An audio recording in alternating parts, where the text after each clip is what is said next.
The mics Young? are live. Mics are live. Yeah, we're So are live. we live? People Yeah. can hear me? All right. Yeah. Oof. Hey, Take it away. let's get started. What we got? What are we about? A little over 15 minutes till kickoff. It's guys, it's homecoming.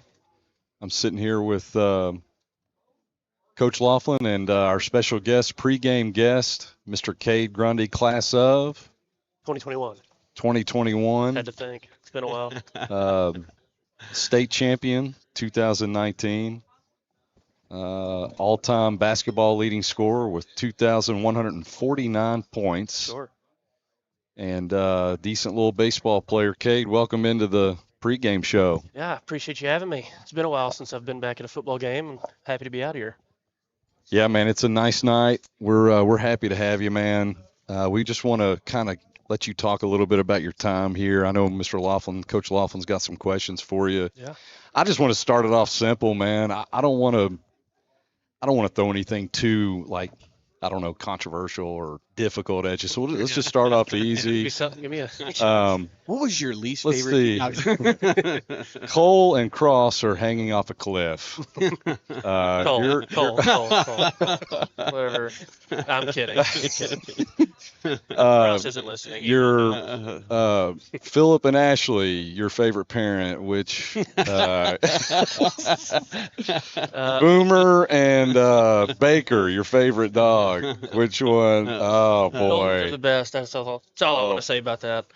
Well, Golden Retrievers. thanks for doing this, man. Just tell us initially, man. What are the feelings being back here, man, on a Friday night, big time game, homecoming? How you feeling? I mean, it's been great. I've been here past few days. Cole's been talking to me about the floats. He's pretty excited. He said they had to do a lot last night to get done. He was up there till about midnight. Apparently it was pretty emotional for him. I mean, it's the last time. I wish, going back, looking at everything, I wish I was more involved in the float making. Yeah. Maybe at the time I thought I might have been a little too cool for school during certain things, which happened.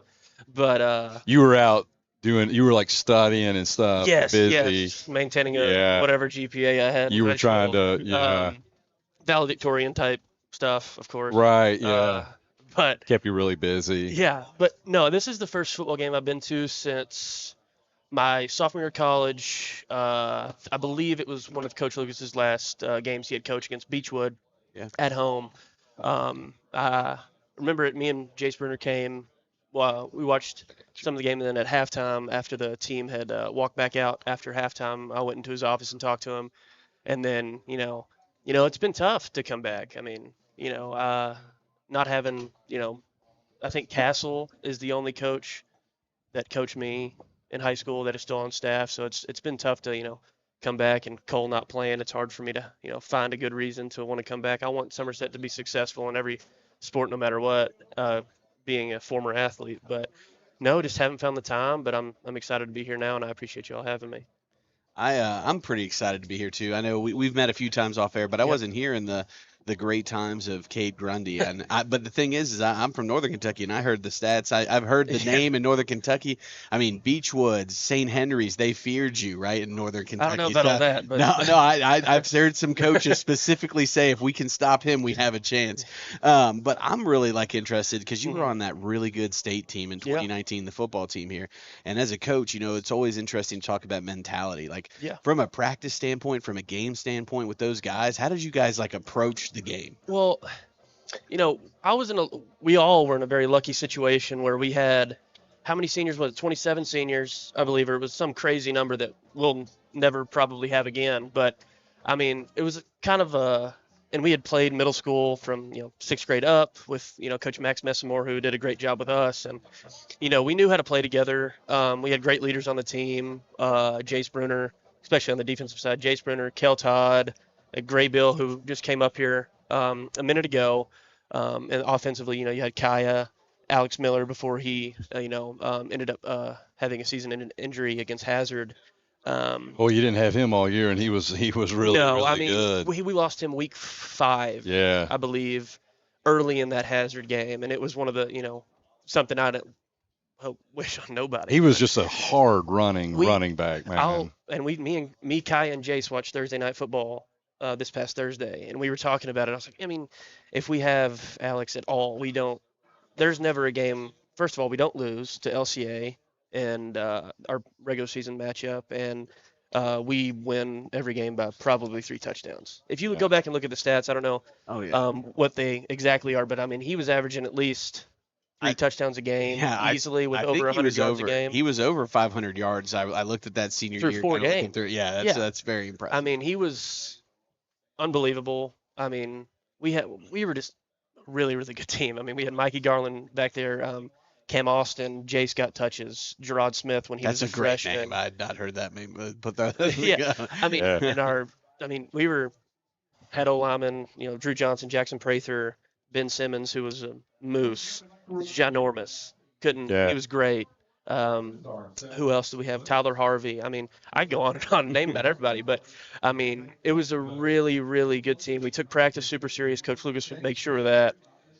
He'd sit up in the perch a lot, and his voice would echo through him. Everybody'd stop if something was going wrong, but but he let us do our own thing. Like, he let us get comfortable with certain plays. If things weren't happening, we'd go over and over and try to make sure they were right. We tested things out. He would listen to players, him and Coach Singleton, on the offensive side especially, because I mean, I played defense, didn't love it, which is but I did what I had to do and stuff. But no, it was practice to game. It felt no different, just because we were in sync with everybody. Yes, we had blow up plays, sure, happens, but we were so confident in everybody else's ability on our team that even against Breathitt, down 14-0 in the first, me and Kaya were laughing after they had that. Miss Sharon talks about that. We were because they scored a 70-odd number touchdown to make it 14-0. Me and Kaya were like, oh, well, I mean, who cares? I mean, we're gonna win. It's just who's gonna win in the first quarter. Well, if Jacob and Gerard Smith were sophomores or freshmen that year, they're freshmen on that team. I mean, I know they played a lot, but I mean, they weren't like the premier guys, and here they are. For sure. Here they are at UK as 4-star recruits, and they're just freshmen on that team. Yeah. So, and they always, had the physique and build to be a successful football player. And Jacob, one of the crazier moments of that year when we were playing LCA in the postseason, Jacob got a rough or unsportsmanlike conduct. Yeah, I remember that. Yeah. And we have, back to the captain's point, like Jace, Kel throwing him off the field, like, get out, because I mean, that's win or go home at that point, and that's their senior year. His freshman year, obviously, he looks back on it. If you told him the next year, he'd be like, yeah, that's probably the right. Like, I'm glad they did that or whatever. But no, I mean, no, it is crazy. I mean, everybody. Just a lot of talent. I know. But everybody knew that they had the potential to be successful. Yeah. It's nice to. I'm glad you're up here just to be able to kind of relive some of that. I was at the game, the final. It was special. I was standing with Coach Tucker, who's been there so many times, and you guys finally got Somerset over the hump. Real quick, tell us a little bit about your feeling towards Coach Lucas, and we miss him. He's a legend, and absolutely.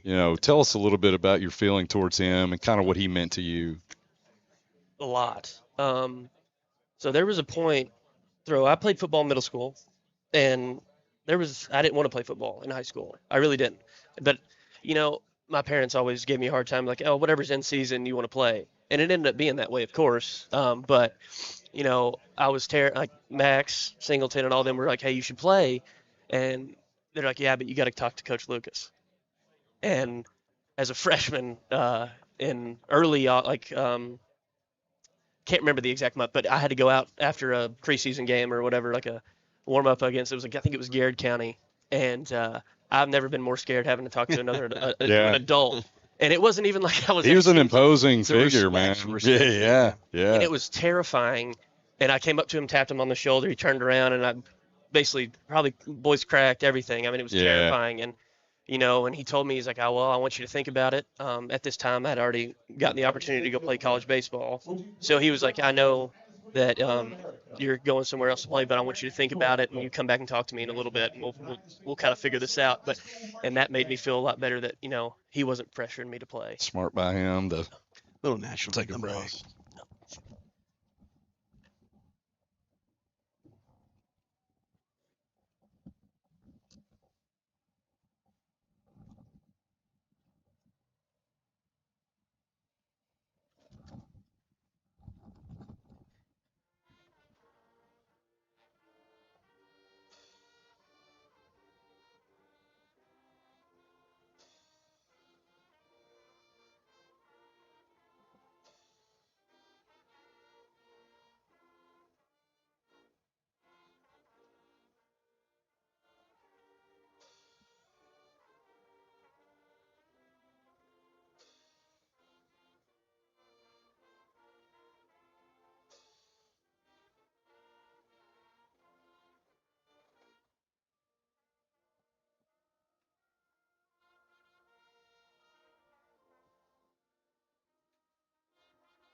Great job by the Briar Jumper Band there with the national anthem. They'll actually be in action tomorrow at Taylor County. So Taylor County, not to interrupt, Coach Aiken. No. Okay, there we get back to. Before we continue, fun fact: I was, I think, second chair trumpet in middle school band. He did it all. He literally did it all. You didn't want to pursue that. Yeah. There's a YouTube video, I believe. Orchestra right now. We kind of needed you elsewhere, didn't we? Okay, before we get you out, I know Coach Laughlin is wanting to ask you a little bit about you, what you're doing right now, Coach. I know you were wondering. I'd love to hear a little bit about this because I know we went Louisville to Georgia Southern, but now we're still kind of keeping the career alive here. Absolutely. Just a little bit about what it's been like since graduation. So, I mean, still have a few classes left to get my master's, so still school, just, off and on one class a semester, whatever I can do. But, I was up in Williamsport, Pennsylvania, where they have the Little League World Series. Yeah, it's a great area. So, playing in the MLB Draft League for the Crosscutters, and all these teams in this league, it's up very northeast, like New Jersey, Pennsylvania, Ohio, West Virginia, that sort of area. They all used to be affiliated teams. Like the Crosscutters were the Phillies. Yeah. And the other teams, Orioles, whatever. Yeah.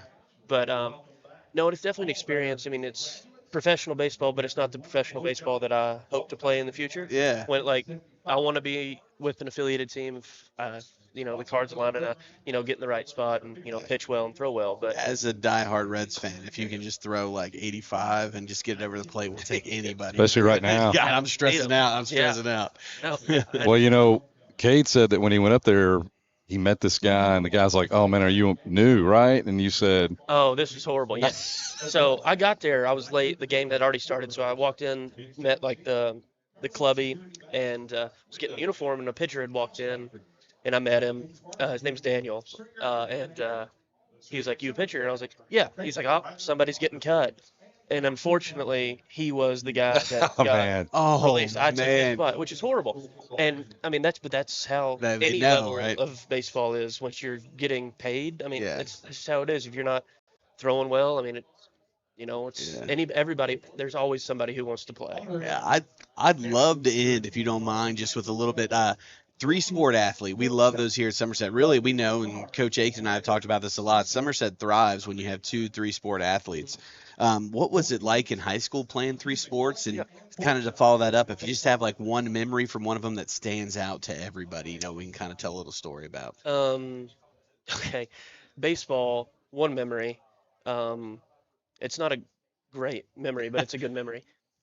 For me, we lost this game. It was my freshman year. And it was the last time me and Cross got to play on the same field. We played basketball, played all this stuff together, and this is the last game ever.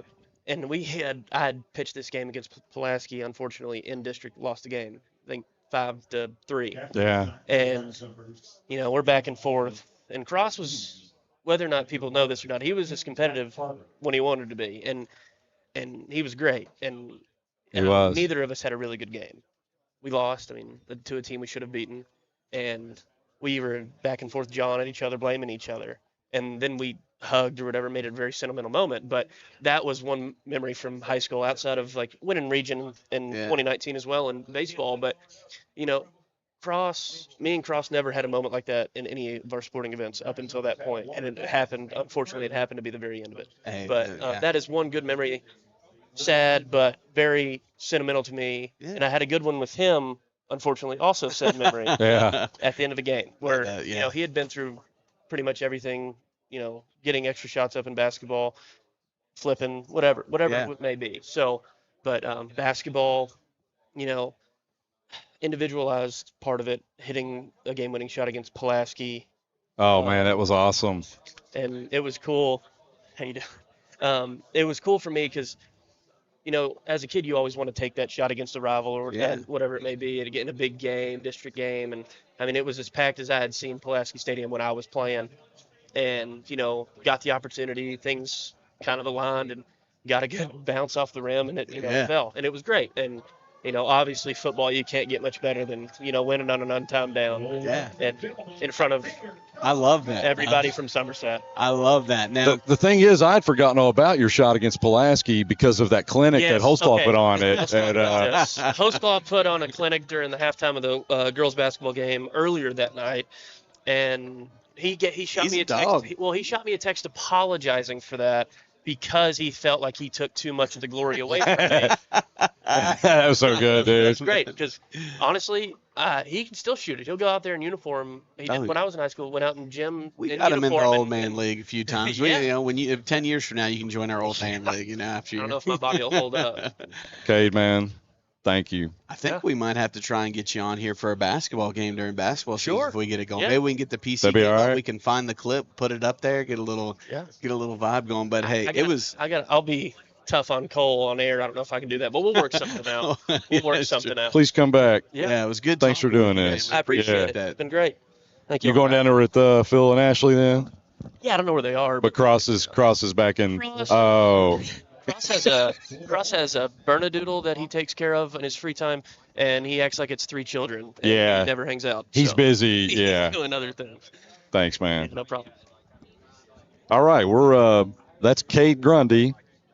Spent a little time with us pregame, and we appreciate Cade, and we wish him well. We're getting set for kickoff. I'm going to let Coach Laughlin take over here. We're absolutely ready as the Briar Jumpers kick off. We're excited for tonight's action. What a boot by the sophomore Julian Carroll there, and we'll get great defensive field position here.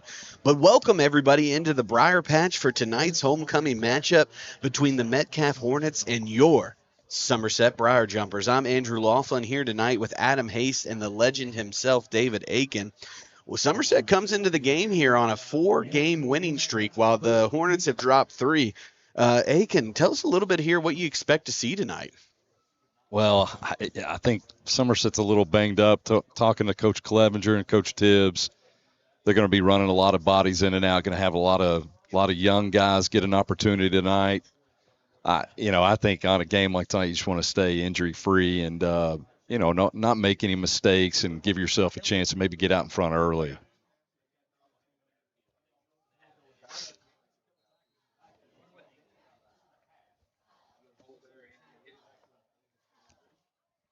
Yeah, good start here for the Briar Jumper defense. We're excited for tonight. We do have some predictions here I want to throw in there. Personally, my prediction, I think Somerset's going to win tonight 42-6. What do you got for us, Coach Haste? Well, I was going to say 42-7, so I'll go 42. Just so you know, they don't kick extra points. They go for 2 on everything, and their kickers, they line up 2 kickers, and they do an onside kick every single time. And I'll go 42-8. 42-8. There we go. There we go. I'll give Metcalfe. I'll give him a little. Let's go 49-12. He's mad immediately. Also, real quick, I don't know if you heard them saying while you're on the interview, but Bartley's wearing 16 tonight. Okay, that'll mess with us a little bit. Yeah, Dacia's in 66. And I want to give a shout out to 2 amazing members of our community who give us some predictions. The amazing Mr. Ham has a 48-14 win for the Briar Jumpers, and Tabitha Carl from the Commonwealth has a 35-0 win for the Briar Jumpers. Those are the predictions in tonight. Hey, Somerset in all black, gold helmets. Looking good. The quarterback for Metcalfe County is who's going to be kind of running the show for them tonight. It kind of goes through him, leading passer, leading rusher, leading touchdown as well. Yep, Zach Purdue takes a snap, looking to throw it out. I think that hit the ground. It did. Incomplete. Yeah. That brings up what? They were all over that. That will bring up 4th down. And from my all-22 scouting this week, guys, I got some of the good footage to make sure I got some all-22 action. Kind of the Metcalfe offense tonight. They call it the screens and seams. There's going to be a lot of screen action and movement, maybe a little reverse here or there. But they're going to then run a few screens where you're going to see somebody cut right up the seam trying to throw you off. So those are the 2 things that you're going to see tonight. But it seems like a great start here for the Briar Jumpers is back to return tonight. Is that Chris Hughes back there? I do love our black uniforms with these gold tops. Yeah, they are awesome. I can't see the number. Punt? Oh, don't hit the almost kicker, blocked. Austin. Line drive. Good field possession here for the Briar Jumpers when they come out, and I think that's something we should just get into right off the rip. I don't know if anybody here has some keys to the games, anything they're looking to see out of the Briar Jumpers tonight. Kind of take that lead here as we get our offense out on the field. Well, like you said, if they're going to run a lot of screens, we've seen a lot of quick passes into the flats this season have given us some trouble, and it was great to see on that first possession them not allow that to happen. I am going to put a touchdown prediction in for Alex Decker tonight. I think Decker's going to get a little TD on the outside. I think we're going to sling it a little bit tonight. We got Hughes in the gun, in the backfield next to him tonight is Xavier Hudson. Screen out to Wooldridge. Wooldridge's got a little bit of space, makes one miss. He's up the sideline, past the 20 to the 10. Touchdown, Briar Jumpers. One play, one touchdown. Way to start the night. Looks like the 42 score. Yeah. Right on there. Yeah, that was nice, man. Well executed. It was really nice to see, too, Xavier Wooldridge getting in on the action there a little bit.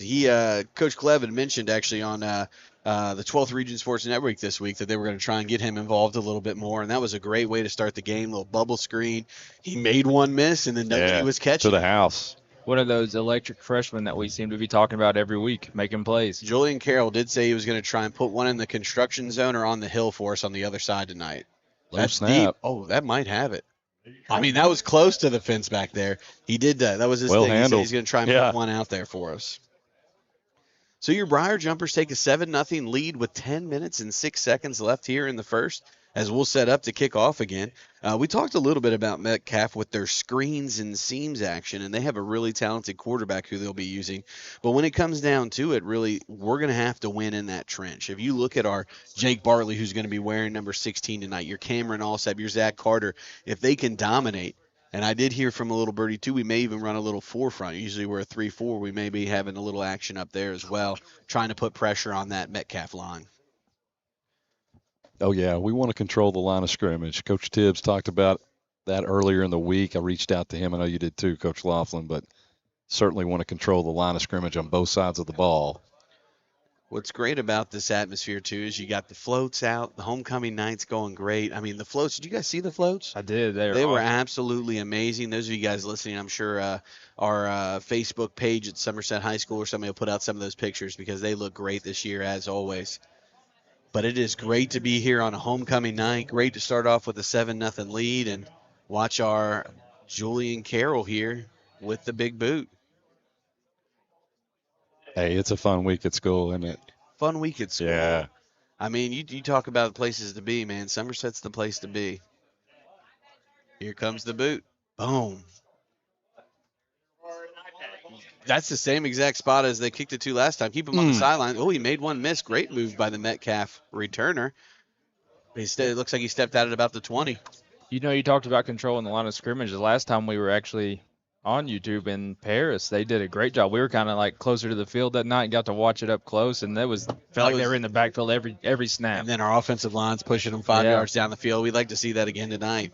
On defense tonight, I know we have some people who have, like we talked about the injury bug. I think 2 people we're going to have to watch tonight a lot. Number 11, Austin Lawless, and John Reynolds as well. They're second and third on the teams, respectively, with tackles. But they've been in that linebacking core that's done such a great job of dropping in coverage. We have not let anybody throw on us since week 1 of the season.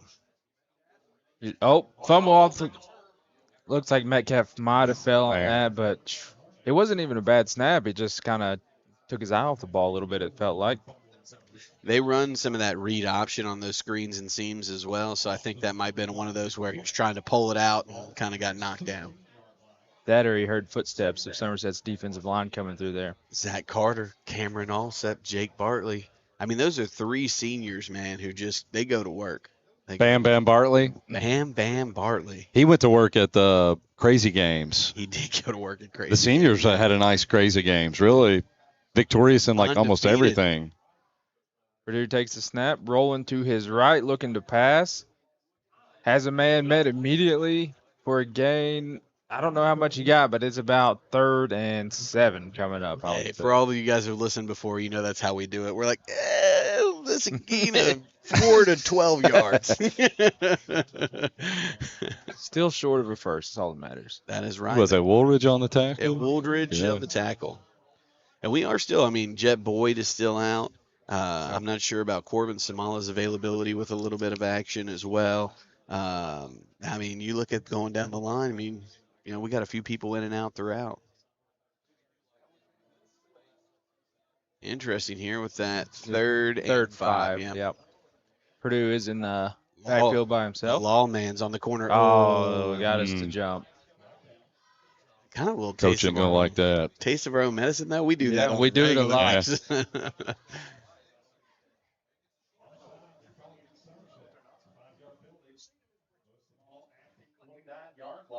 It'll be a first down for the Hornets. I was about to ask what their mascot was. I wasn't sure. Yeah.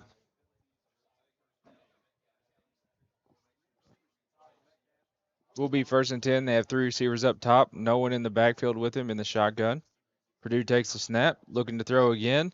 A lot of pressure. Gets it off out in the flat. And a host of jumpers bring him down. And that team tackling right there was brought to you by Somerset Ice. For all your ice needs. They helped us out today, and they've been helping out Somerset football through all. The Somerset team right there made that tackle because of the ice we've gotten. Got such good ice. Best ice I've ever had. Yeah. I mean, Chick-fil-A ice is. I mean, it's. All right, Cane's ice. You know what I'm talking about? Is it really good? Yeah, is it? Cane's ice. What is it? The little pebbles? Yeah, it's the little That's pebbles, the best man. one. Yeah. Yeah, my wife at her work, they have the little pebble one. And I keep trying to convince her to let us buy one, but they're like $2,000. Oh yeah. No way. Yeah, bad investment. Austin Kills Lawless shotgun, coming off takes the end. snap. It's a quick pass, too high, falls incomplete. I was hoping he threw that a little backwards, so it would have been a fumble. But I apologize for jumping on you. I got real excited when I saw the lawman No, coming you're off good. the end. I saw the hit coming. that's probably how the quarterback felt. He's like, oh, there he is. And if you're just joining us, too, if you rewind back to the start at halftime, you'll get to watch a great interview with Somerset legend Cade Grundy. It was great to have him up here. We can't wait to get to chat to him maybe a little bit more in the future as well. Yeah, we'll get him out for a basketball game. We talk about the positivities here at Somerset, some big things. We had 2 a male and a female both qualify for the state golf tournament. Jeremiah Whitus and Cameron Cooper both made it to the state. Here's a snap rolling to his left, looking to throw again. Ton of pressure. That was actually Gets a away really from good it. movie. Yeah, it was. Boy, Ton nice of room play. down the right sideline, across the 50. That was a really shifty move It by was. the quarterback there. Thought he was going to be wrapped up for a big loss and slips away for a big gain. Hey, Coach Tibbs said he's heady, man. He'll make plays, so got to contain him. Got to find him at all times. That was nice. Little pump fake, and man, he got downfield in a hurry. And if you look at Metcalfe too, they've improved pretty much every game this season. I think a 31-14 game, a 17-point game with Monroe, who's supposed to be one of the top teams in the district as well. I mean, Clevenger told me they're the most improved on film that he's seen all year. It's just steady improvement. I mean, he bragged on them. When you see teams like that too, that means they haven't given up. They're working hard, right? And you kind of have to have a certain level of respect for that. Gives it this time, nowhere to go. I think that might have been Cameron Alsop in there.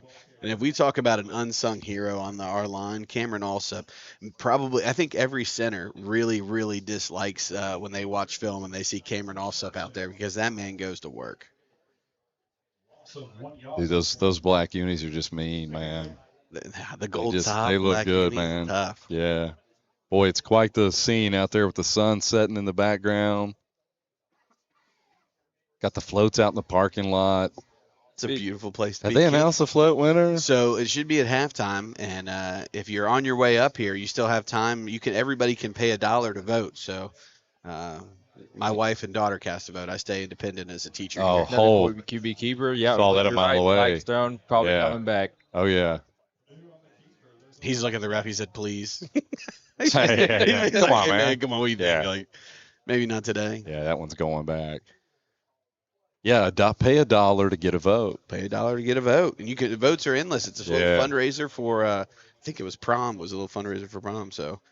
Yeah, could you guys do that? Because prom food is really good, and not that I eat very much of it when I chaperone. Look, man, but you're the king of food, and he does it in the best ways possible because he'll get a plate, he'll be in one area, and you slide to the next area. They're like, well, yeah, this is just the first. Man, I don't know what it is, dude. I just go. I think it's too impressive. far. No such thing. So they always have leftovers. I mean, it's a waste of money. It is. The kid, dude. Really trying to help the kids out. Go eat before prom. They get there, they don't want the food, and the food is incredible. So there for you. Somebody's got to eat it. I agree. Yeah.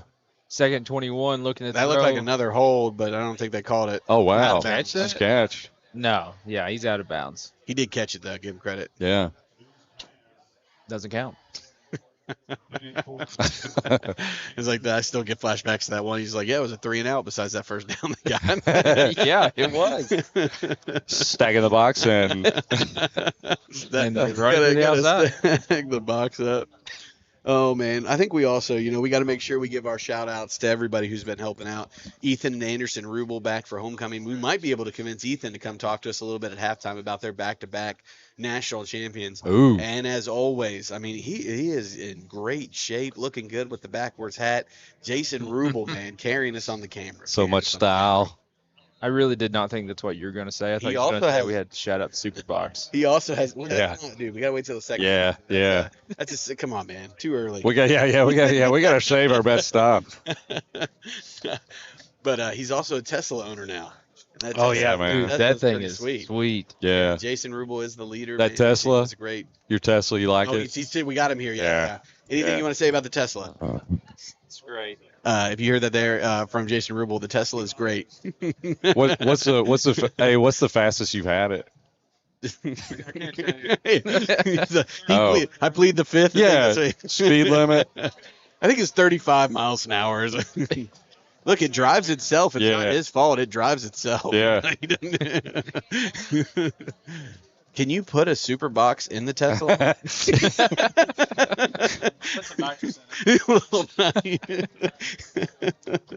Claw wasn't happy about that. I may have talked a little too much about. Went a little too far with that. I got a call from a federal agent. Yeah. It is 3rd down and 21 here for the Hornets. Bubble screen. And Yep, quick pass. Completed. Brought down for a gain of about 4. Will be 4th down and a mile. Let's get this ball back. Let's go down here and score. Where you're at, you might go for it. I Yeah. don't know. Oh, yeah. I mean, they may punt, but I don't know. It's like 4th and 16. they're sending out the punt unit. Hey. I just want to get some more points up. Let's because I'm at 49-12. So Yeah. right, was that mine? Yeah. I got 42-6. Mr. Ham's looking good right now. 48-14. They're moving the ball a little bit. Maybe What was it? What was the chili he was trying to say that we needed to? Dixie chili. No, it was Bob Tucker said Dixie. Oh Mr. yeah. Ham had, in Cincinnati. Oh my god, it's a great spot. They will literally put chili on anything and everything. what's the name of it? I'm blanking on. Oh it. gosh, okay. Oh my gosh. He may text us. Oh my goodness, what is that? We needed to follow up on that chili conversation. Hey man, Skyline's still number 1 for me. Dixie chili though. Oh man, Dixie chili's some good stuff. Yeah. All right, I'd like to see. What do y'all want to see right here, man? Look, I want to scored in the first play last little screen series. bubble. I said, let Chris air it out a little bit. Keep him going. We know the run game can always get going here, and I would Take a shot, get Laughlin as Alex Decker touchdown prediction. That is my prediction. I told him at school, so hopefully he's trying extra hard. Vic, please, will you do this for me? Camp Washington. That's it. Camp Washington chili. Thank you, Mr. Ham. Yeah. Oh, look at that up the middle. Chris Hughes movement. He is still going. That will be 2 plays for probably about 70 yards of offense for the Somerset Briar Jumpers. Good start to the game. He tried to pull him down, and he just walked him out of bounds. Just drug him out of bounds. Couldn't get him on the ground. Yeah, Camp Washington chili. Yeah, if you're taking a little trip to the Cincinnati Zoo here, coming up for the Festival of Lights or something like that, Skyline, Dixie chili, Camp Washington chili, plus Camp Washington chili for breakfast, because you haven't lived until you've had like eggs and eggs and sausage. I think that with sounds chili. great. All right. Yeah. Snap. Hughes rolls out. Oh, he's got a little bit of a lane. We just missed an outside block there. It'll be a short gain there for the Briar Jumpers to set up second. I'm going to go with 7 from where my eyesight is, but I bet it's 8 or 6 probably just because I said 7. But it'll bring up second down for the Briar Jumpers it's here. 7. Nice. Oh, no big deal, guys. I got a new prescription. That was good. Chris Hughes has the plays from the sideline. He brings it into the huddle here. 4 minutes left in the first quarter. Your Briar Jumpers lead 7-0. Split wide receivers out to the right and left. Hughes is in the gun. Takes the snap, drops back. We got a good move here. He rolls out of the pocket, makes one miss. He's going to scramble, makes two miss, gets tackled from behind. Looks like he's going to be a yard or two short here. Looks like a yard based on the spot here of the first down. Now, I've been told that we may also have a little Dude, they package gave for it the to him. lawman. They gave it to him. Yeah. Well, I mean, okay. I I meant 1 yard pass. Yeah, 1 yard 1 yard pass. That'll be a first and 10. Pretty generous spot. We'll take Yeah. that. We'll take the home field spot. It's the homecoming spot. They were like, oh, those were some nice floats. Give him that yard there. Hughes has the play again, coming out. Look at Decker on the near side, out wide. Wooldridge and Tanner Smith out to the right. Hughes is in the gun, makes his read, takes the snap, and it'll be a little draw up the middle. He's got a little bit of room. Great push there from our offensive line. You can see where our offensive line took their defensive line to. That'll be a nice gain. Make it 2nd and 4, 5-ish. I got to give a shout out to those O-linemen, those big uglies up front. Coach Tibbs made me swear to give them a shout out. I'm talking about Christian Alsobrook, Zaysha Jones, Landon Huseman, Lane Pointer, Dayton Coots, Caden Bean. Caden Bean, man, he's a great kid. He's a hard worker. So a really, really good group, good rotation up front there. I think Caden Bean might have been the only senior you said there, right? Dayton Coots, big Green Bay fan. Yeah. I've got him in Handoff Civic. up the middle. Ooh. Stuck, but he keeps going. That looks like that'll be is that Xavier Hudson there on the carry for us, number 5? Number 5. Yep, you're right. Hudson. I said Xavier Hudson. A little talking after the play. Yeah. Some late laundry. Going to go against the jumpers. Don't like to see that. Those are the things that stall out dries quicker than anything. We actually saw that week 1, right? We haven't really seen it since then, but week 1, man. Well, that'll set up 2nd and. Was it after the play or is it? Yeah, it was after the play. So is it still 3rd down? That was only our first play, wasn't it? Was that our? I thought it was 2nd play. Oh yeah, it was. It was our 2nd play. So 3rd and 15-ish, 16-ish. Yeah. 3rd and 16 here for the Briar Jumpers. Hughes has the play from the sideline. Be interested to see here if we see a little air action or if we're going to get back to the ground, just try and pick up a few Just take a shot. Trips out to the right, takes a snap, rolls out to his right. 3 routes. We got a seam route. Good ball. Throws it underneath, hit him right on the numbers. Up the sideline there. Can we see who that was? Griffith. Yeah, Jax Griffith there with the catch will set up 4th and about 7. How do we go for it here? I think in our field position where we're at, we do. You also know we've seen Hughes practice the pooch punt too, so that wouldn't surprise anybody to see a pooch punt. But I think here you're trying to assert that dominance right there. Do it back to him. Yep, I think so. Look at Metcalfe staying disciplined.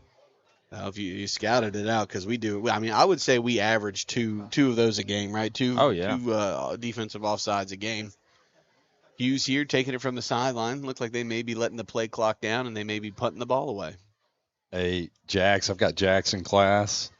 They were on Snapchat using the Snapchat AI feature.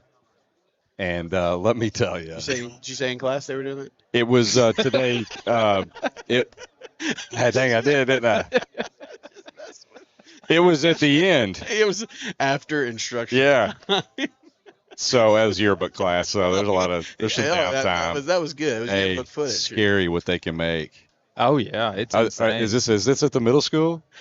I mean, they were having the AI. Yeah. No, not AI. I mean, what they were doing on everywhere. Not what they were doing on Snapchat AI, taking a picture of like 2 buddies next to each other, and just the way they can manipulate the photo. Hey, parents out there, man. I haven't seen that yet. Yeah. Watch for that at the middle school. Picked it up. Carroll picks it up with a wow, man. Gosh. Great kick. First off, he picked that up off the hop and booted that That's a thing good play. away. And there's a reason he's the number 1 punter in the nation in his class. Hey, every morning the football players walk in the front, and I'll see him out the window, and hey, he's the only one out of all of them. He waves through the window to all of us.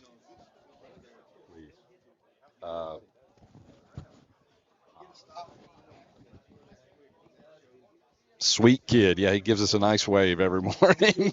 The other ones don't ever pay us any attention. Walk by. No, I'm telling you, dude, watch out. This Snapchat. I'm not going to AI, mention it because dude. I don't want to get it started, Yeah. Metcalfe is in the shotgun with one back with him. Two receivers here on the near side. Takes the snap, looking to throw. Quick pass to the sideline high, but he brings it in. Almost slips one tackle.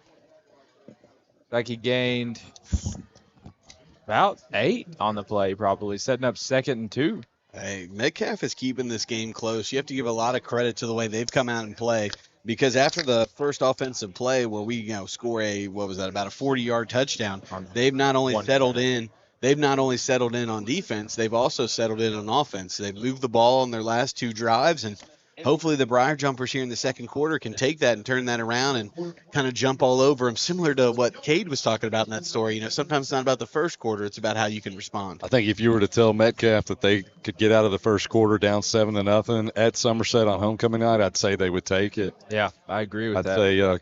I'd say Coach Clevenger's giving them a nice talk right now over on the sideline to turn it up. Now, I'll tell you this, homecoming, that adds some emotion that not everybody has to deal with. So you hope your kids can handle the emotions of the week. It can be late nights at the float building. Of course, right. We try to run them out of there by about 9 o'clock. But on Thursday night, they're there till 11. And it's a lot. So you got to bring it together here and start pouring it on, get the win here. One of the many great traditions of Somerset. Not to make it super personal, but I think we can both kind of speak to this, Aiken. When our daughters up there, our daughters are both 3. It's nice that they're kind of friends, but they're both 3. Having them up there at the tradition, seeing the floats, walking around, talking to the kids. So special. They got to stuff their first flowers. Yeah, that was neat. Those are the things that, as a dad, you're like, I can't wait. Well, I can wait for him to get that old. Yeah. But it's great to see, that buy-in from the community, that they support all levels, coming to those things. Well, and I talked to Coach Clevenger about that this week, and his comments were, nobody does it better, and it's really it's what makes small town high school football, small town high school football. It's traditions like that. So absolutely. Metcalfe County here coming out with a little bit of a play that'll set up 3rd down and short for them, about 4. I think they're in that range where they'll punt again if we can get a big stop here on 3rd down. But again, like we talked about in the first quarter, Metcalfe's been doing a good job. They've completed some of these passes. They've ran the ball up the middle a little bit here. They've been very feisty. Yeah, they said they'd be scrappy, and, they're not going to go away. Purdue's in the gun, empty set. This looks like it's got bubble screen to the outside set up all over to our QB draw. Snap, QB draw. Yeah, good call. He's got a lot of outside room. He'll be pushed out of bounds, but that'll be a 1st down there for Metcalfe. Kind of set it up. He's a problem, man. Yeah, he is. And, the scout that, I was given was QB, Purdue, best player. He's agile, and he's smart. And when you have a smart quarterback, they can really take advantage of things if you're not there up on that line being aggressive.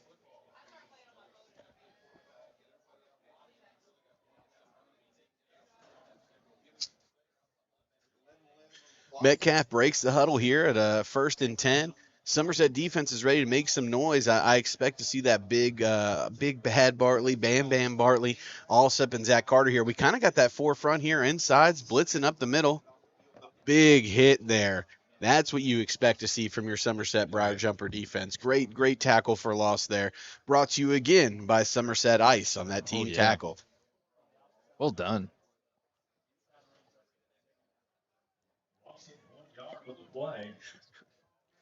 That'll set up 2nd and a little bit longer than 10, but that's the aggression you need here, and I think those kind of hits are what get the team kind of, pumped up a little bit and going. 2nd down and 11. Will be 2nd and 11.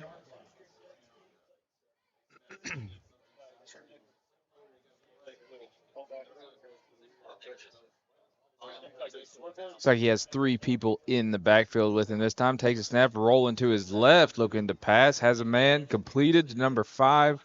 Dropped right there. Distance up from the 40. We're doing a good job defensively dropping in coverage. Like, you're not giving up the big play, but they are making those little catches underneath, which have kind of kept them in play for a Purdue scramble on the outside or something over the middle. They have moved the ball fairly well. I mean, they've been down. They just haven't finished the drive.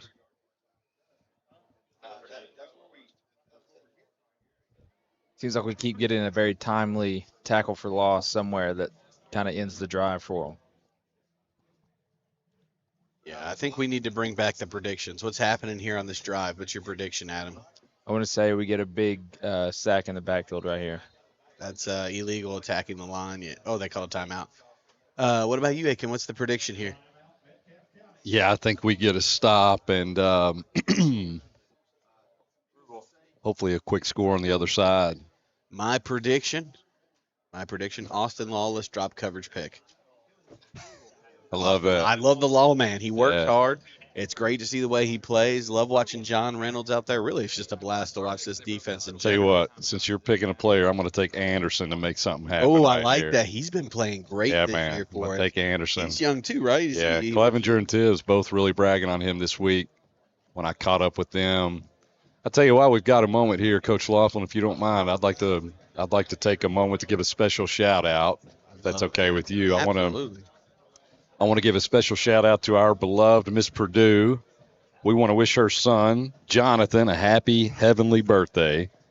Jonathan's birthday was on September 25th. Jonathan is gone, but never, ever forgotten. He was a true Briar jumper through and through. And we talked about homecoming earlier. He absolutely loved homecoming week. So I can remember hearing for years about Jonathan and handing out candy to his classmates during homecoming week. Donna's been a staunch supporter of all things Briar jumpers over the years, and as we see along, broken up looks like. But actually, Miss Purdue and Eleanor, my daughter, share a birthday on September 10th, so that's awesome. That's special for us. Miss Purdue, as I've said a few times, I'm not from here, but now I feel like I'm a part of this community going into my 5th year here. And Miss Purdue is somebody who's always welcoming. But if you go to anything Somerset, she's there. She's cheering. She's supporting. I'm so thankful to have her as a part of this community. Very, very happy. Well said. So I'll say it again. Happy heavenly birthday to Jonathan, number 78.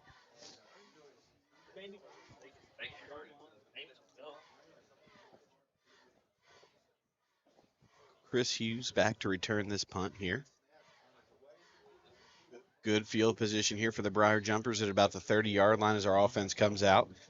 I'm going to be honest. You know what I expect to see right here is I expect to see us go back to that run game. I think we're going to try and get some good offensive pushes, but I think 2 or 3 runs where you get that, and we will take a shot. But I think when you look at this 7-0 score with 9:24, it's probably not where the Briar Jumpers want it to be at right now. So I think they'll go back to that little physical game that they do, and with that offensive line that you gave a shout out to that we know the team works with greatly. I mean, they're ready to go to work.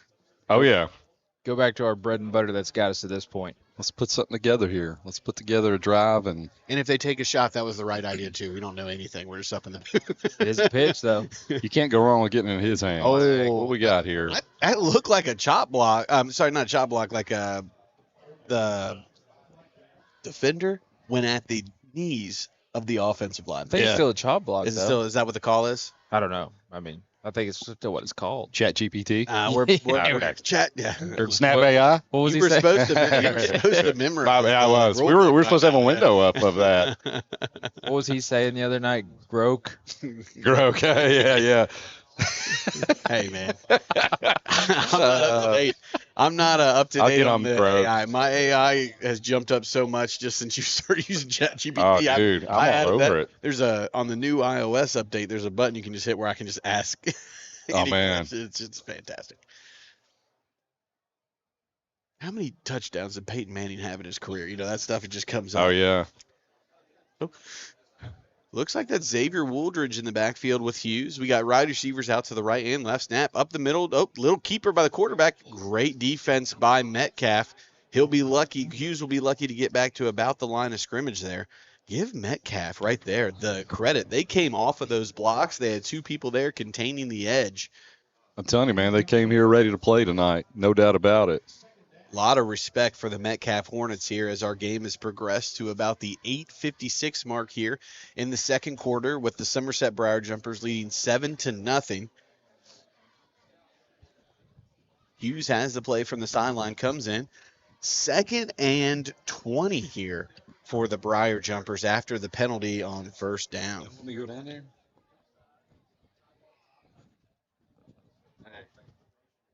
That'll be a handoff up the middle, working hard. Looks like that'll be about a 3-yard gain there for the Briar Jumpers.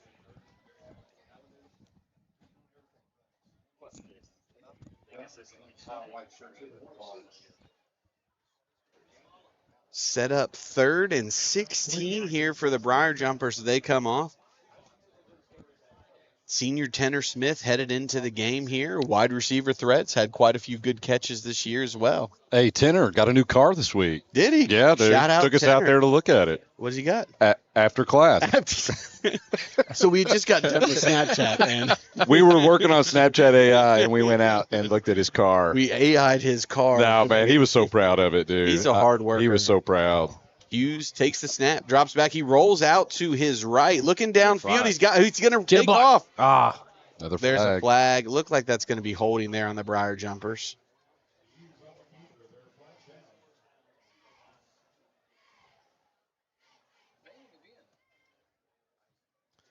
I think this is one of those things that you worry about as a coach sometimes with what you talked about, that long week going into it being a little sloppy early on. You know, after that first play touchdown, maybe relaxed a little bit. Yeah. Metcalfe's been fighting hard. One thing you definitely don't want to do is give the other team any sense of life, and I feel like Metcalfe has it right now. Yeah, our boys are going to have to bow their neck a little bit. That's a great saying. I love that. Yeah. Anytime somebody's driving on me on college football, I tell my team. So, Do you? Yeah. Julian Carroll on for the punt snap, and absolute rocket off the Boy, foot. they Look can at add that Frank fireball. Boone. Gosh. Boom. Let it go, let it go, let it go. Do not touch it. Inside the 20. He punted that ball from about, the 15-ish yard line maybe? Gosh, what a punt there. Man, we got to get Stoops on him right now. We need that. I mean, with the amount of times we have done at Kentucky. Yeah, they could use him. Yeah, put him back That there, was man. nice. Dude, they sent a cavalry at him, man. I see him walking on the sideline, too. I think, we always want to acknowledge all those people, man. T-Money, Tristan, the trainer here, man, always does the best work. It's great to see him down there. He's well respected. And, man, does he care about the kids. It's nice to have a trainer who comes out to support all the games, works hard. He does. Shoot, he even came to LC soccer game over the weekend. Yeah, I noticed that. That was He's nice. Just a great guy, and we're so blessed to have him here. He's a legend as well. The legend. Metcalfe is still in the shotgun. Takes a snap, rolling to his right, quick pass. Great drop Little coverage short. there by number 11, Austin, the lawman Lawless. Any soccer Look, my our daughter girls needs some cried. help. There's a lot of crying didn't want to play. So if anybody has any Yeah. tips, we'll take those, get them in. Wanna We got go a out great there? coach, though, too. You want to give a shout-out to Andy? Oh, man, Andy. Great work. Hey, my dad was so impressed with Andy, man. Andy ran nonstop on Yeah, Saturday. we got to get him a T-shirt, man. Picking up kids. Hey, managing crying kids. Managing kids laying down on the field. He was everywhere. Andy, man, we love you, dude. Yeah, man, doing a we're great very job. appreciative of the positivity you show the kids. I'm sorry that Eleanor just doesn't No, seem to. My daughter will give you a high five, I swear. That might have been a neutral zone infraction there by the Somerset Briar Jumpers. Yeah. So did Elsie not enjoy soccer? She did the second half when we started BF Skinnering her. A little, what is Yeah. that? Is that classical conditioning? Yeah. Every Positive time she reinforcement. played, when she came out, we gave her a piece of candy. Oh, there you go. There you go. It was brilliant. It was, and shout out to sixth grader Ellen Shrum. Oh man, Oh, Elsie yeah, she adores her. mentioned Yeah, that. she's gonna be there tomorrow. Hopefully she'll continue to help out. Takes a snap, handoff up the middle. Man, that Nowhere was, to go. Man, that was. That team tackle by the Somerset Briar Jumpers is brought to you by Somerset Ice for all your ice needs.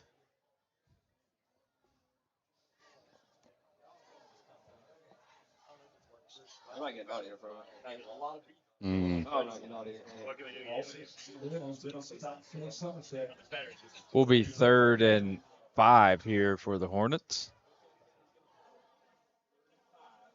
Be nice to see Somerset get off the field here and get the ball back and go put up one more touchdown before halftime. We're at that 6:45-minute mark in the second quarter, winning 7-0.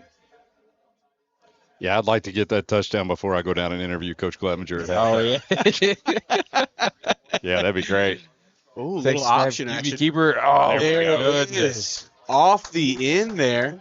Actually, let's get a fumble 6 and then a pick 6 There before you the go. half. There you go. Before I interview Coach Clevenger. Right. Is that number 6, Corbin Samala, I believe, tonight, battling through injury with the big tackle. Now, if you don't know this about Corbin, Corbin is actually in the top 25 in sacks in the state for 2A right now.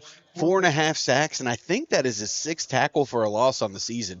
Great work from the junior, even if he is a Kansas City Chiefs fan. We'll still support him. And his brother's a Duke fan. Yeah.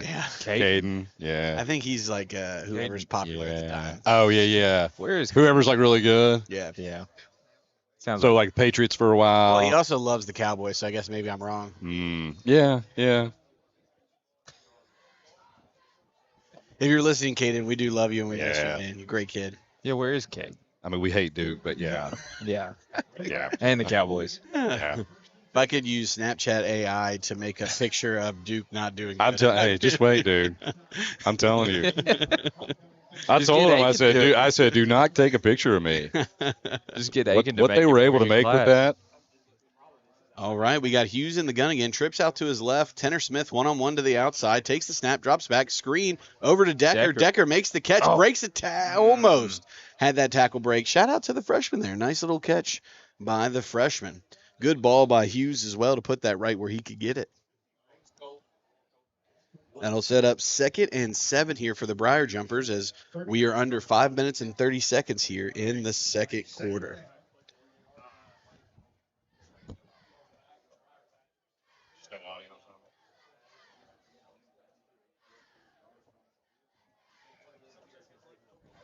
Hughes is in the gun.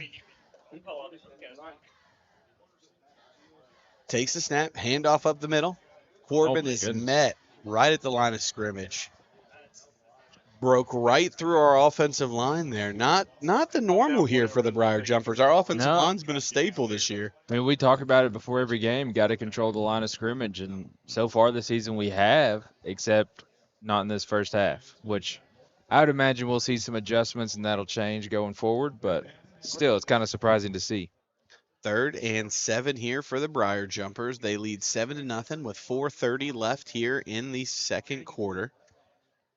Hughes is in the gun. Samala's next to him. Timeout on the field. Timeout Somerset.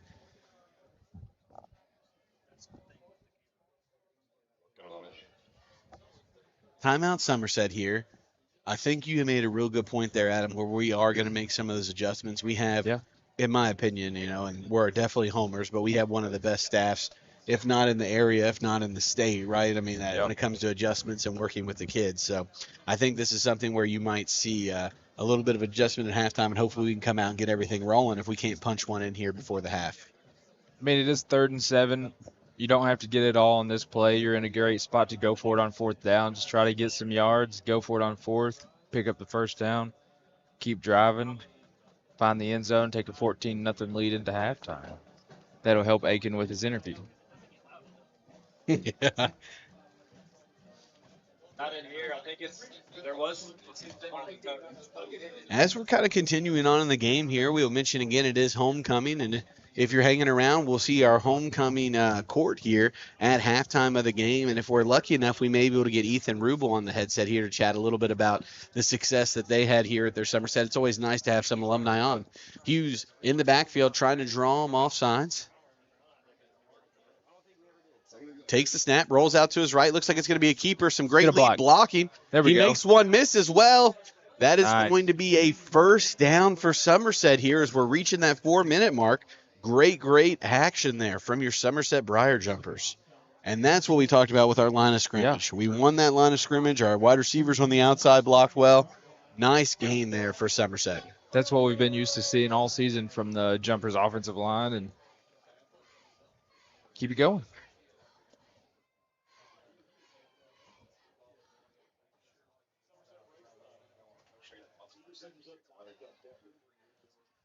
Hughes will be in the backfield again. Samala with him. Samala with him. Motion up front from Austin Lawless. Play action, taking a shot. Over the top. That's holding. Come on. Oh, that's right in front of the official. Hand inside the jersey, pulling it down. And Coach Clev's letting him know a little bit about that. And that'll bring up 2nd and 10 here for the Briar Jumpers. I think everybody in the stadium saw that one. Boy, really want to punch one in right here before I go. I mean, also it might be cool because we know Julian Carroll's got a boot. Yeah. Maybe a nice little field goal here. He said he's hit him from 50. I could have been putting those words in his mouth, but Hughes is in the gun again. Takes the snap, rolls out to his left. Great pickup block by Austin Lawless and Corbin Simala. Hey, that run right there. Great pickup blocks by Austin the Lawman Lawless and Corbin Simala there on the end. They made that run possible here as we move towards 3rd and short for the Briar Jumpers. And I think you're seeing those adjustments. We're going back to that type of football we've been playing throughout the season. We've been getting after it with our offensive line, getting after it on the ground, and that's what we're going back to. We'll be 3rd and 3 again. Definitely 4-down territory. Hughes is in the gun. Snap. Lawless with a big block. Wooders with a big block. Hughes zipping through the middle. Be a 1st down for the Briar Jumpers with it looks like maybe possibly a little room to pick up one more 1st down before the touchdown. Let's just punch it in now. Yeah, punch that puppy in. Ruff. Aiken, please be careful. Go down those stairs like you were on the way up. No. Nah, I did that on purpose. Oh, okay.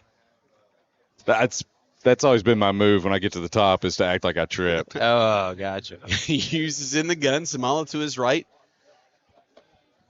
Don't high five and climb stairs at the Hughes same up the middle again. Great block off the end, but great read by number 20.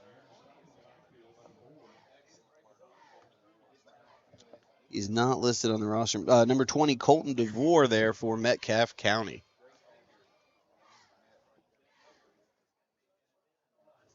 We're down to about 2 minutes left here in the 1st quarter. Briar Jumper still leads 7-0. 2nd and 10 here from about the 11-yard line.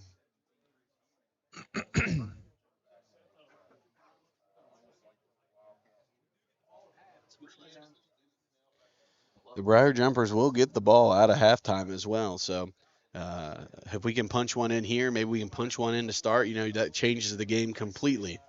Hughes takes the snap, rolls out. Great blocking. Get up. Is that a 1st down? It looks like that is going to be 1st and goal, if not 3rd and short for the Briar Jumpers. Oh, okay.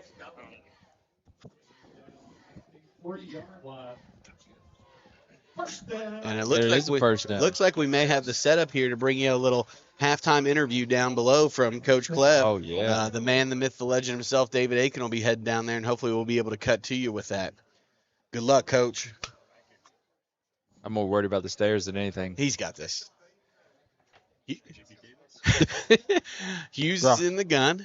Looks like he's got Xavier Hudson and Austin Lawless as his lead blockers. He's going to take it, follow those blockers into the end zone for his first touchdown of the night from Chris Hughes. That will be his 13th rushing touchdown on the season. Your Briar Jumpers now lead 13-0 with 1 minute left here in the 2nd quarter with Julian Carroll on for the extra point. Now, if you're watching, he said he was going to try and put one on the soccer hill from this side, so you might be able to see that boot in action.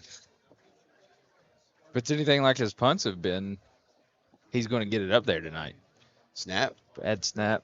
Controlled it, though. He does a great job of reacting. That's like almost the 2nd snap he's had to deal with down low, but that will make your Briar Jumpers leading 14-0 here with a minute left in the 2nd quarter. Yeah, I mean, that drive was kind of what we saw well, I know it was a one-play touchdown, but we had great blocking upfield from the outside, took it to the house, and we hadn't really seen that same push up the field until that drive, and they did a great job, found the end zone. I feel like that drive looked a lot like what Somerset's looked like this season, right? Yeah. Come out, be the more dominant team, use your skill players, and get in that end zone. And this is great to see Chris Hughes cutting them up again. Great blocking there. Give shout out to our offensive line and Corbin Samala, Xavier Wooldridge, Xavier Hudson coming in with some of those big blocks. Now, where do you think this kick is going to land? I mean, if he can put it in the same place he is, it'll probably be that corner right around the 10-yard line. Make him bring it up the sideline. Carroll's ready for the kick now. And he is signaled for the kick. Ka-ba-ba-boom. Looks like that's going to be right around that 10-yard line. Oh, In the end zone. Touchback. Nice. Man, I need to actually, that's a stat I need to ask for is his touchback stat because that's not in the KHSA stats, but we've seen quite a few of them this year. I feel like every week we're seeing at least 2 or 3 of them. I know some people, like when you talk about football, kicking's not brought up that much. That's actually a huge advantage for us because of where he can place the ball. It's really been a huge advantage for us the last few years, too, because I know we have Ethan and Anderson over here working, but they were incredible kickers. Money at extra points, and the placement on kickoffs was unreal. Unbelievably consistent. You knew where it was going to go. Be interesting to see how aggressive Metcalfe is here with a minute to go in the half. He's in the shotgun, takes a snap. It's a handoff. Decent gain up the left side. About 4 on the play.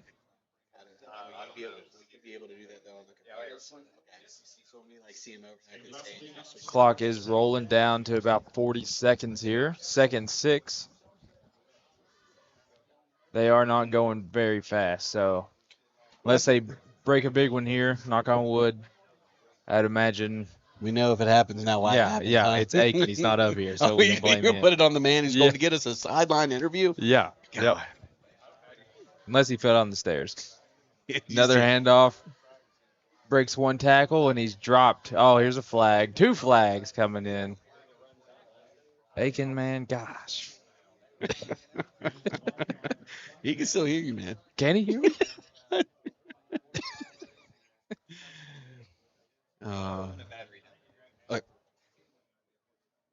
We got about 13 seconds left here in the second quarter as our officials are marching the ball forward. Looks like it was on the Somerset Briar Jumpers. I still haven't seen the call. Here it is. Personal foul. Horse collar tackle. Aiken.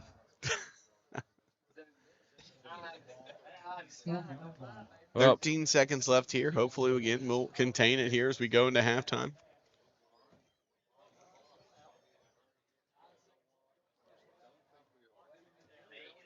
Clock's rolling down to 4 seconds.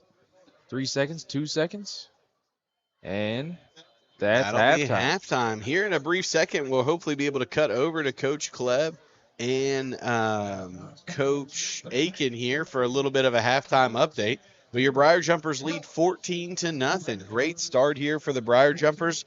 Good to take that lead. Hopefully we can jump on them as we'll get the ball back. Here we go. Looks like we're going to be cutting over to Coach Clevenger and Coach Aiken.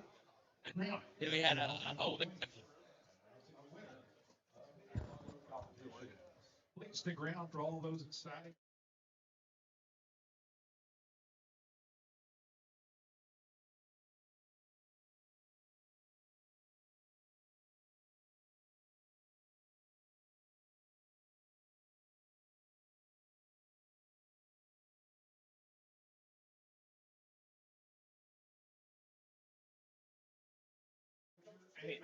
Sorry for those. Sorry for the technical difficulties there. We had it for 1 second, and we had a little cutout, but Coach Klebb seemed to be making sure the boys were focused. We'll get a little update from Aiken as he gets up here, but we're getting ready to go into the homecoming events, and as the homecoming events, we'll be kind of muted up here, and then we'll be back with you.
All right, welcome back to second half action here at the Briar Patch. With a minute before the second half begins, your Somerset Briar Jumpers lead 14-0. We have to give a few shout outs here after our halftime intermission. Number one, homecoming queen this year, our very own from the Somerset girls basketball team, Sophie Barnes. Shout out to Sophie Barnes on her victory there. And the junior class won the fan vote and the judging vote for homecoming float. So congratulations to the junior class. Let's bounce back into the game. Coach Aiken, Coach Haste, how we feeling here going into the second half where we will be starting with the ball? Well, I mean, the game started just like you wanted it to. You had one play and a touchdown, and then we kind of had a lull there for a while. And then the last possession of the half, we kind of got our momentum back, found the end zone again, stretched it out to a 14-0 lead. And that's pretty much your first half. There's a big gap of kind of, and then we've kind of figured it out. Yeah, Coach Clevenger was nice enough to give me a little bit of time at halftime. I know that didn't come through, but he really kind of echoed what we were saying the first half. He wasn't happy, but he left the message with got to get after it in the second half. I think he wants more effort out of his kids in the second half. Maybe that comes back to what we talked about in the first half. Homecoming week, a lot of late nights building floats, a lot of different things going on. Maybe just came out a little flat tonight. I think you can also overlook your opponent sometime when some of these things happen. Not that we did. I mean, we came out on the first play, a nice 40-yard touchdown. I think we kind of, after that, we kind of stalled out. So hopefully we can get back into it here in the second half. Starting with the ball, I expect us to go back to that ground and pound again that you saw in our last drive that gave us quite a good drive that led to a touchdown right before half.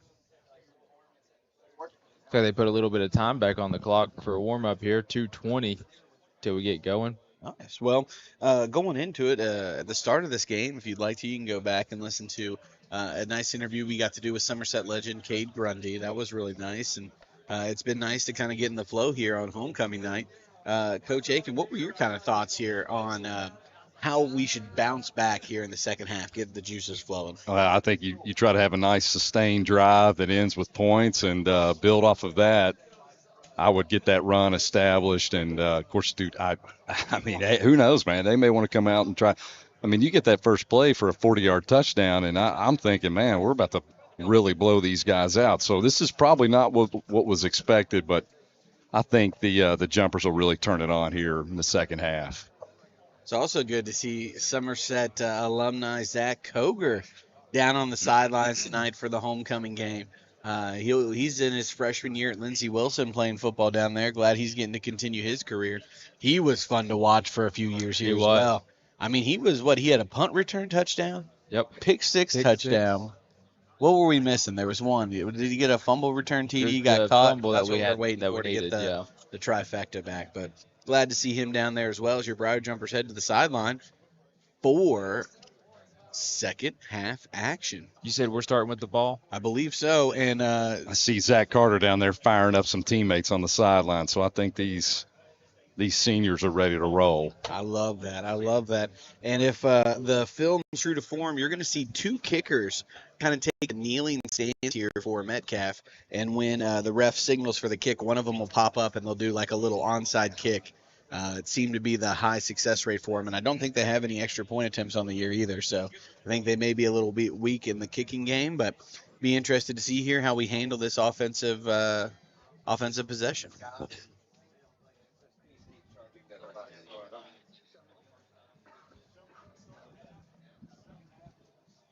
Hey, you're right. I should have grabbed a dog. Dude, Miss Hinton always coming in clutch up here. Hot dogs. I don't know if she made that potato salad. That might be the best potato salad I've ever had. Miss Hinton keeping an eye on my daughter today during bus duty. Her and Miss Murray. Thank you guys. She had a great time with you all. The Somerset family. I'm not sure. It looks like we have everybody besides Chris up there. I think we're ready for it. Here's that formation. Yeah. Boy, I've never seen Jason Rubel move so quickly in my life. He's like a swan. Is this an onside? Yeah. Interesting. Yeah. Listen to my. He didn't listen to any of it. He didn't listen to like, words. he's talking again. Hey, knock it off. It'll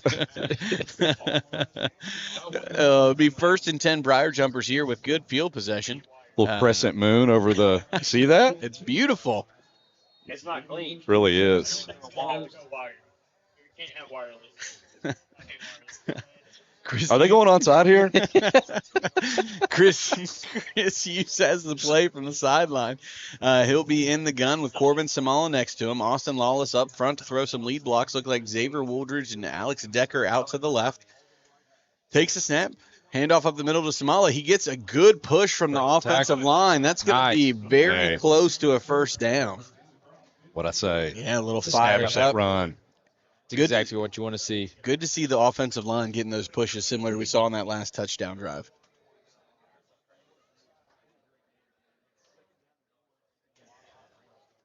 Second and 1 here for your Briar Jumpers. Hughes is in the gun. I believe that is still Samala next to him. Austin Lawless up front. Same alignment with Wooldridge in the slot. Motion from Lawless. Snap. Handoff up the middle to Samala. Again, our offensive line pushed them 4 or 5 yards past the line of scrimmage when Samala had the ball. And he was running that really hard, man. He wasn't going to get dropped for a loss at all on that play. That'll be a first down for your Briar Jumpers. Moving that rock. Now you know what they've set up. That Play nice action. little, well, not necessarily play action, where Chris Hughes pulls that ball and then he just runs it to the side for a nice 50-yard touchdown, 40-yard touchdown. Gosh darn math. All right, Hughes takes a snap, and there we see it. Rolls it to the outside. Samala takes it.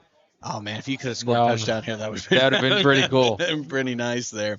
That's a nice outside run. Great blocking again from the Briar Jumpers. Looks like that's going to be just short of the first down. Second and 1 again here for the Briar Jumpers. 14-0 lead here still. Handoff up the middle. Hey, stack in the box. I see big number 65, Dayton Coots up there. He wears that for his uncle, Jordan Catron, really good offensive lineman years ago here at SHS. I love that. Hughes takes the snap. He's got lead blockers, makes a little bit of room, gets tripped up. Looks like he is going to be tackled right around the 25-yard line, which will be a first down for the Briar Jumpers. Oh, check that. 65 is Lane Pointer. Lane Pointer. I am. He's 60.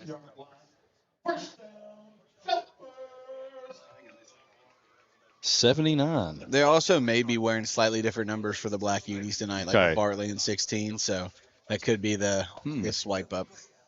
Could have sworn he said 65, and that was Jordan's number in class today. Hughes is in the gun again.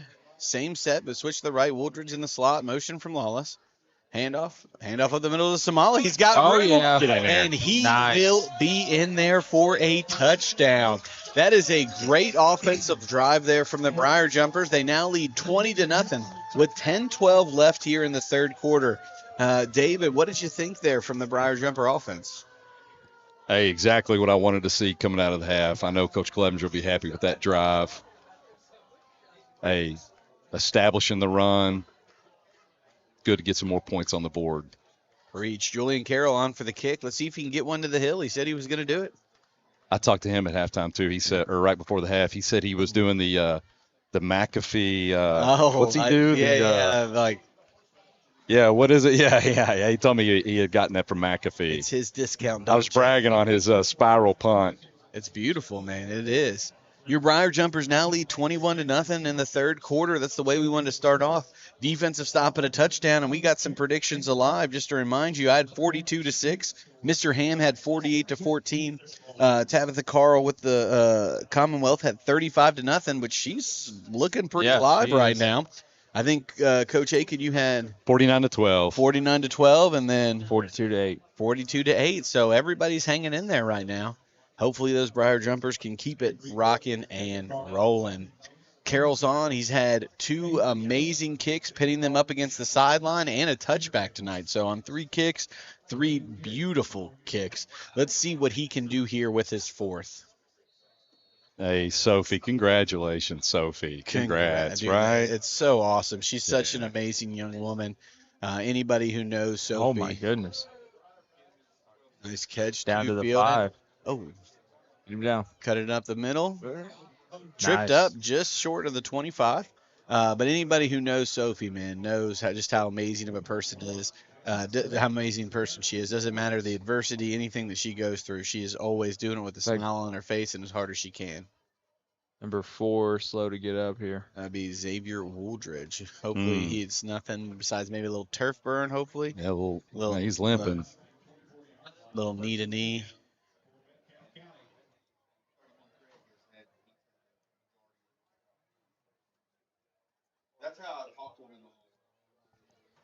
Briar Jumpers are leading 21-0. Coach A can appreciate that shout out for Sophia. She's just such an amazing.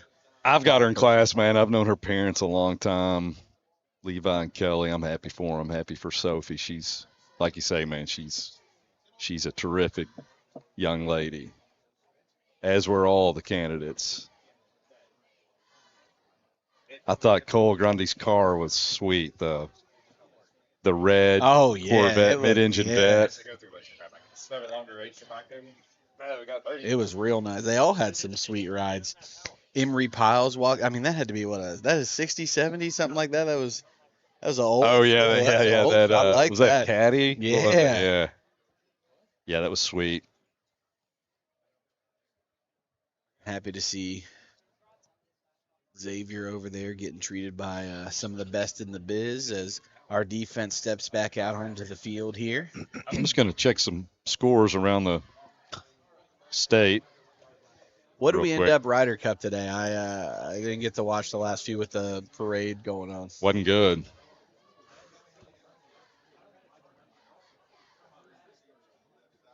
We have a flag here. I think before they the broke the huddle with too many people. I feel like we've seen that a few times the last few weeks. Nah, I can't get any scores to pull up.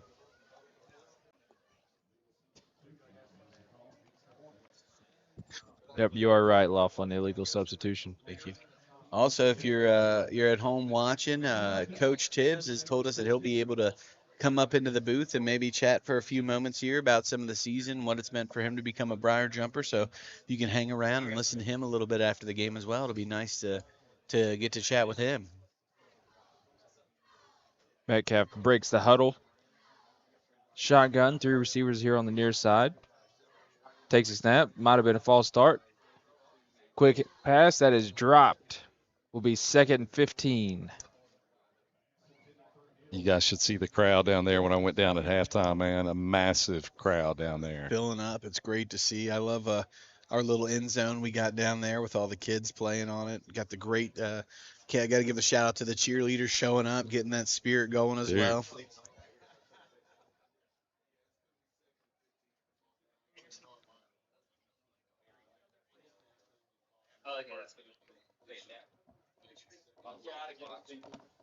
I'd like to see a big turnover here by the Briar Jumper defense, like a scoop and score, pick 6, something. Looks like a little pressure coming off the end. Snap, QB keeper, nowhere to go. And there's a host of Briar Jumpers again. Yeah. That tackle will be brought to you by Somerset Ice. Somerset Ice for all your ice needs. Thank you for supporting Somerset football. Looks like they've decided at half they're going to let anybody else but this quarterback beat them this half. Yep. Controlling the line of scrimmage, which is what we wanted to see right off the rip.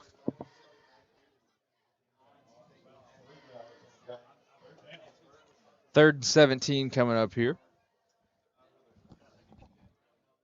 No, it's in 6. We don't have 6 at the. Wait, which one? Which one did? Metcalfe breaks the huddle. One man in the backfield with Purdue. Looking to throw this time. A lot of pressure. Oh, gets away from it. Plenty of room to run. Hit pretty hard. It's going to be short of a first down, but it will be 4th and about 3 or 4 now. This is the interesting area to they haven't set out the punt team yet, but you got to think that down 21-0 on the road, you got to make a stand at some point. 4th and short here, you might actually have to give it a little bit of a go.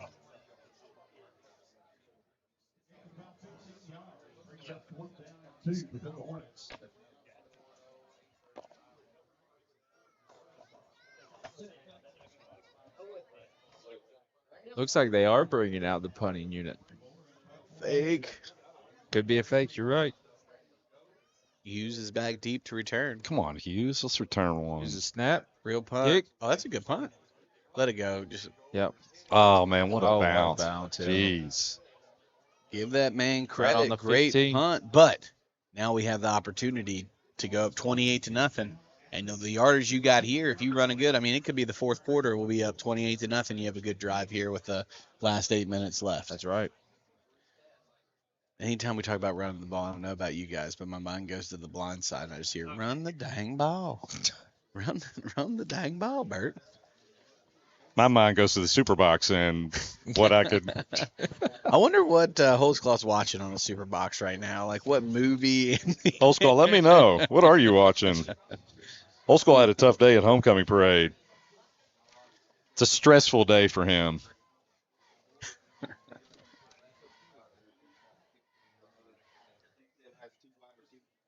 Hughes takes a snap. Hand on. Nope. QB keeper going to the outside. Slips one tackle. He's turning on the burners. He'll be just past the 40-yard line for a first down, Briar Jumpers. So much for the drive taking all 8 minutes of the quarter there. Big run there from the senior. Flag. Oh. The offensive line's not moving, so blocking the back. Is that my guess? I haven't seen a signal yet. Who is think it's a 16 hole. for us? Jake Bartley. Jake Bartley. Okay, that's what we've been going over. We talked about that too. So what I meant to say was, I'm sitting here going, I'm looking at 16. I'm like, man, this 16 kid looks good. Man, dude, they onside kicked it off there. Another flag. So got Somerset's playing Metcalfe tonight. Just so you got, this is and Zay tonight's wearing homecoming. 66. What's the second flag for? I don't know. It just came in late. Looks like it's going to be on the sideline. Whole Skull's watching Yankees versus Orioles. Playing. Wait, way to show your school support. Yeah, no kidding, dude. Hey, what's that red score, Claw? All right. Mr. Ham may know that. 1-0 Brew Crew. Honestly, like if we're within one run of the Brewers, I don't know if you've watched their games with them. It's either we win on some kind of epic walk-off or we lose by 43 runs. How are the Mets doing? That's the real question. Hey, who's number 16? So do you know that they have two kickers out there? They onside kick it. When he said it that, late? I was like, dang, he did it. I'm usually in bed by now. Hey, Look, Laughlin said all of it, man. I went through the whole Then they speech. kick it. He goes, was that onside? Yeah. But hey, we do have a nice crescent moon over the field tonight. You guys see that crescent moon? It's good. It's good. Oh, so it'll be first and 17 for the Briar Jumpers now after the two penalties after the One nice was run from unsportsmanlike. Hughes. Like, I'm not really sure. I think it might have been on the sideline. Castle does not look happy. That'll be a timeout, Somerset. There were 2 seconds left on the play clock. So it'll be first and 17 Briar Jumpers after the timeout. Let's take it away. Coach Aiken, what do you got for us? Now I'm going to go stick my head in the microwave. It's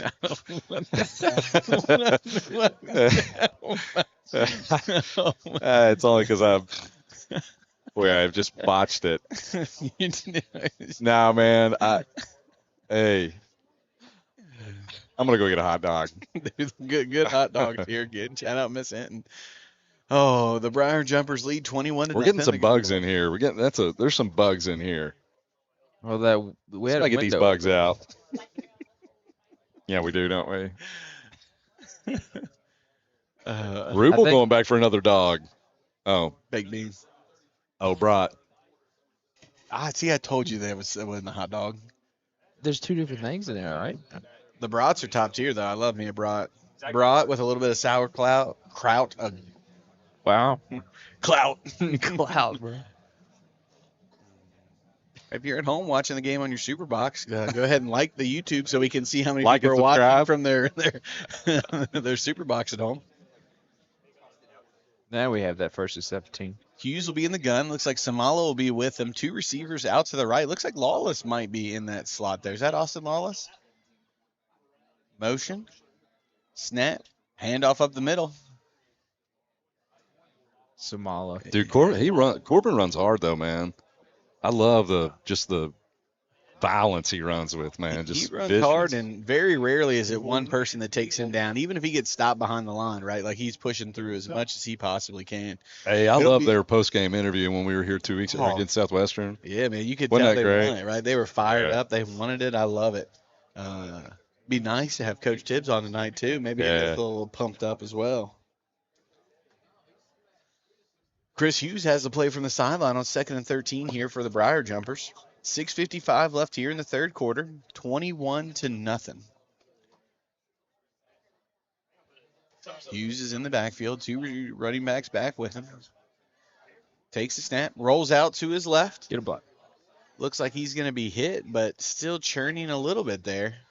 Looks like he'll get past the original line there. So maybe a 3rd and 9 here for the Briar Jumpers. Got a lot going on. What's up, Landon? Okay. See you on Monday, bud. Just make sure you get your homework done for me, Landon. That Snapchat AI feature we've been working on. Have you tried ChatGPT? No, Rubel's on that block. Yeah, Rubel's got good job, Rubes. I was wondering why I couldn't. No. Those of you at home just had a student shout me out through the window. That's because you're the legend, So- David Aiken. Hughes is rolling out, looking downfield, throws a dot, Oh! and then the hit. I tell you what, How's man, that not hey, a defenseless receiver?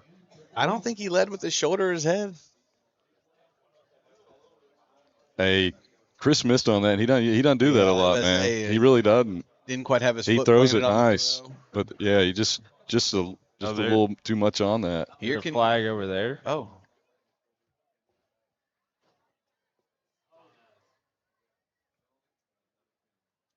An eligible receiver downfield. Penalty One of the big uglies got down there. Roll out on a. Oh yeah, illegal. Yeah.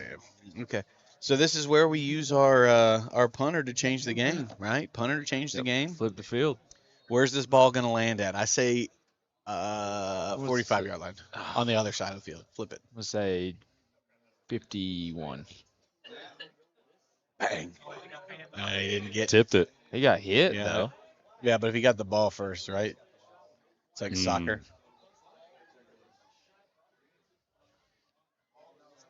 All right, defense, step up. Here we go.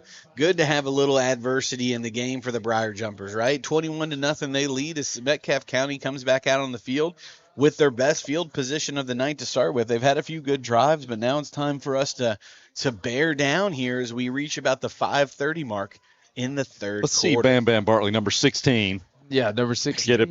Get a big play here. Yeah, I mean, this is probably the best field position Metcalfe has had all night. So let's see the Briar Jumper defense get a big turnover here. Will be one in the backfield in the shotgun here for Purdue. Takes a snap, looking to throw it. Backwards pass. That would be a fumble. Bounce pass. Double pass. No, I think he did that Hands on up and purpose. Wide open, and it's caught Hey, inside the 5. they did that on purpose, dude. I don't think I'm he serious. I know don't think he bounced yeah, it he on didn't bounce purpose. it on purpose. He threw it backwards on purpose. We saw that in the all-22 action too. The scout probably should have shouted that out for you guys at home, but I don't think he meant to. Really? I don't think he meant to I mean, bounce he it. threw it straight in the ground. Yeah, but I mean, why Really? would you try and that's like the most inaccurate. Like I don't know. Hey, just to throw off the defense. maybe. I'm being maybe. dead serious. I can tell you are. Dude, he threw it straight. He threw it straight into the ground. There's no way he threw it that poorly. Good player. He is a good player. He is It's definitely. like when you get one deep in the hole on third and you bounce it to first. Who's like that. Backfield with him, takes that handoff up the middle, nowhere to go. Dropped maybe a loss. Loss of Somerset 2 on the team play. tackle will be brought to you by Somerset Ice. Somerset Ice for all your ice needs. Thank you again for supporting the Briar Jumpers. That kid got tackled for a loss on purpose. I want to see a video of it. Let's just to see if he threw that in the ground on purpose. I'm serious, dude. Go back. Actually, no, don't do that. Don't go back and Well, as our defense. I'm afraid I'll be wrong. Going back to the bratwurst with the sauerkraut, Mr. Hampstead, and the Metwurst with kraut. Oh, also a great one. All those German foods just. Metwurst with kraut. Yeah. I do. I mean, Swearingen with the kraut in the basement. He always brings me a bowl. Smelling He's a out the good- basement. He's a good man. He always brings me a bowl for lunch that day. So I know Second him. goal from the center. Ah, False false start. start. That's got to be a false start. What we got? They're moving him back. All right. I was going to say, there's no way. Because, I mean, both moved, but they definitely moved first. So when does Swearingen do his basement sauerkraut to smell out the basement? When is that? It's usually early in the year. It's one of his units because I know he Yeah. does another one where they do the black beans. I don't know if they're actually Dude, black the beans. kids get the biggest kick out of this. Hey, He I cooks- love it. You know about this? No. He cooks a big thing of sauerkraut down in the basement. Not a big. He cooks a big thing of sauerkraut 7 times a day. Yeah, Oh. and they smell it and they're all Looks like that's flagged. going to be a hold. Metcalfe cutting up the sideline. That team tackle will be brought to you by Somerset Ice. Somerset Ice, thank you so much for supporting the Somerset Briar Jumpers again. No, he didn't do the kraut when I had him. I had him as a sophomore, though. He's Okay. a freshman now.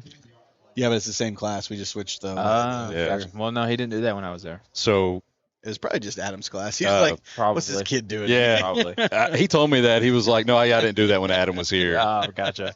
He actually was like, who's Adam? Yeah, yeah. that's not true. That's not true. Yeah. Bob told me that Coach T, Charlie Taylor, used to have a fish fry on Fridays because he and a bunch of teachers were like big fishermen, and they would have a fish fry like on every Friday. He said it'd smell up the whole second floor of the school. We don't go as smelly, but in Kentucky Studies, we do a blindfolded chicken nugget taste test to see if you can taste the KFC versus the other. And then we do the Ale 8 versus other ginger ales where you got to see which one you can identify blindfolded. Yeah, It's fun. I think the kids enjoy that. You know, the elective, it's kind of fun to do something like that. We might have to get some Snapchat AI in there on that one. I'd like to do a blind. Reverse. Over the top. Pick. Hey, he caught it. Did he catch it? My Yeah, he goodness. did catch that. Great, Wow. great touchdown, Metcalfe. Yeah, I think we got to give credit to Metcalfe there. 2 trick plays, basically almost a touchdown and then a touchdown. Well, they went from first and goal inside the 5 to second and goal from the 21 and still found the end They did zone. that play right there on purpose. Yeah, I they swear did. they did. Yeah. I don't think they didn't back. No, I'm just messing with you. They do not kick, so they will be going. Oh, are they kicking right now in front of my face? They are. Look, look at the stats here. Man, scouting report. There are no kicks on the scouting report. So hey, this is cool. Oh we go. gosh. Oh, No, my. what? Wow. Oh, I was going to say, He are our missed it. players holograms? Do we have replay ability tonight? Because I would love to see that one again for the people at home. I'd love to see that extra point. We were in the backfield. That might be the most people I've seen on a kick. It was like they were like shocked. Did they even get a hand on it? How did that not? Problem with me getting the second plate is there's no other room here for me to eat it in. Or my third plate, or my outside. All right, here comes the replay. Oh, look at that! We got a piece of that. I think we got a piece of that. If you're watching that little replay at home, the Briar Jumpers will take over, up 21-6. I don't want to jinx us because we got to score a lot of points quick. But if you're we missing the can replay. double our score, 42-6. Yeah, that's a great. I mean, we got great work from Ethan and Anderson, but we were all in that backfield there. And we'll be back to return. All right. Oh, hey, Aiken, just real quick, just they're gonna onside kick it. Did you think that quarterback bounced that pass on purpose? You didn't see it? Dang it. Everybody at home saying no. Oh, are they? God, it was just so blatant. I mean, he just turned it, threw it straight in the dirt. So here comes Metcalfe to kick again. They're gonna have the 2 kickers down to decide think which it way they'll just pop slipped. up, and there'll be a little onside kick action. I'm giving the kid the benefit of the doubt. Aiken, watch this. Let's see what they do. What is this? Watch, he's gonna just rip it deep. Oh, little onside kick action. Look at that, Aiken. Did On they it. That's an onside kick. did they not learn their lesson on the last one? That's- Jumpers I think- don't get caught off guard on the onside kick tonight. Under a beautiful crescent moon. your Briar Jumpers lead 21-6 with 3:10 left here in the third quarter. The offense is coming back out on the field. Again, really, the only time we've had drive stall tonight seems to be due to penalties. Yeah. So That's if been we the story of can the we can season, stay actually. penalty free here tonight, we'll be moving in. It looks like Bam Bam Bartley is Yeah. going to be in on the Number offensive 16. line on this Number one as well. 16. Bam Bam Barley, number 16. Wait, who's wearing 16? I don't remember. Bam, Did I check bam. the roster. Chris Hughes has the play from the sidelines. He goes into the huddle. He'll have Samala in the backfield with him. Receiver out to his right and left, takes a snap. QB keeper up the middle. He is met, but he gains about 2 there. Fought forward. Set up second and about 8 here for the Briar Jumpers as we are churning Why ain't down I the standing clock. up? Y'all making me nervous. So I need to. When they're right in the middle of the field, from Oh, what I had, yeah. I got to be able to see over the camera, so I got to, he's standing, Yeah. Oh yeah. Oh. Oh, dang, that was good.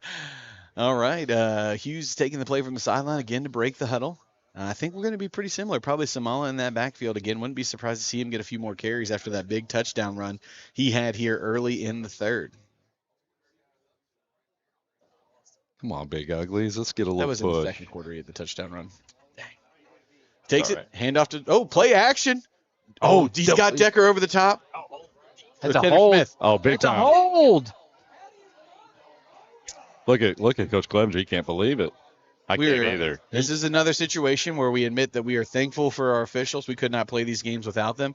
That's unfortunate because those are the obvious ones. Those are the ones where if you don't call that, then the next thing you know, somebody's laying somebody out in the secondary, hitting somebody. It's unfortunate that we miss calls like that. I mean, how do they miss that? It's a tough job. It's a tough It job. is. But We're how do very they miss appreciative, that? but those are the things that you can't miss those ones. I see Jason's got the replay right here. I like seeing the replay up for those because it's just those are the ones that frustrate you because you know what they lead to, right? I mean, you see it in every sport, especially in basketball. They let a few things go, and the next thing you know, somebody just gets laid out. Snap. Hughes rolls out to his right. Great lead block there. He makes one miss. Chris. He's shifted. He's past Chris. the 30. Go, Chris. Past the 20. Stiff arm, nice. Up there to the 10. Go, Chris. Baby. Great job. 6-yard line. What a run there for Chris Hughes. And if they would have thrown the flag, that probably would have been a touchdown. Well, yeah. Sorry, I'm dodging moth and mosquitoes up here. That'll set up first and goal here for your Briar Jumpers as we lead 21-6 as we reach that under 2-minute mark here in the third quarter. There's a Metcalfe Hornet in the press box that's They're coming for us. buzzing around in here. They heard you say you threw it in the ground on purpose. After that long I'm run from telling you. Hughes, I'm going to say Xavier Hudson or Austin Lawless might get this. Oh, no, nope, never mind. This is a QB draw up the middle. Everybody knows what's coming here. For a touchdown. Got to get the lead blockers in. Snap. Stacking the box. Boom, follows them in, and There it is. touchdown Briar Jumpers. That'll lead your make your Briar Jumpers lead 27-6 with 1:26 left here in the third. Julian Carroll, the sophomore phenomenon, will come on for the extra point. Phenomenon. Yeah, I was real worried about saying that word. I know how it would come out of my mouth, but it went all right. I see Graybill down on the field. He's standing there with Kaya. Couple of former state champs. Koger's down there with him. I see Koger. Down there working. Tree trunk legs, Koger. Carroll with the kick. It's up. And it is good. 28-6 here, Briar Jumpers. Some people's prediction of 42-6 is still out there. Looking pretty good right now, hopefully, as we move forward in the game.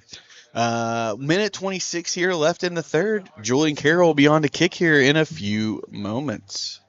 I bet it goes inside the 10 to the 5 on that kick. 10. I mean, that's where he's been all night, that 10 to the 5, and then we got that one touchback off of it. I mean, he's an excellent kicker here.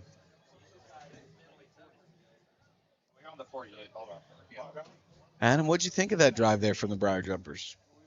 Well, I mean, like you said, that long run that we had probably would have been a touchdown if they had called the hold, but doesn't matter anyway. 2 plays later, we're in the end zone, controlled the line of scrimmage. Great run by Hughes, stiff arm, breaking tackles, kind of what we've seen all season, and found the end zone again. I don't remember what rushing touchdown we're up to with Chris Hughes, but that was his second one of the night, which will put him at 14 rushing touchdowns on the season. We call him cheat code for a reason. That's right. The stiff arm was good, man. It was. I need a B button again now. That one felt clean the other night. The B button action. The Reds tied it up, by the way, 1-1. They're going to just rip me out. They're going to rip my heart out. I know it, but.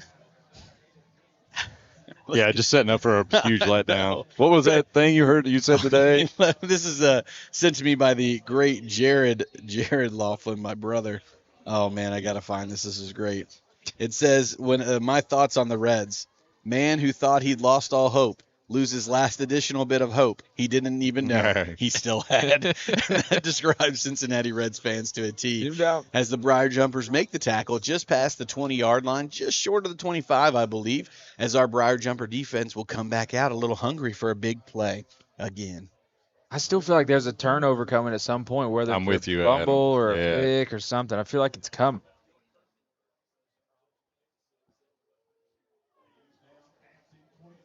We are down to 1:15 to go here in the third. I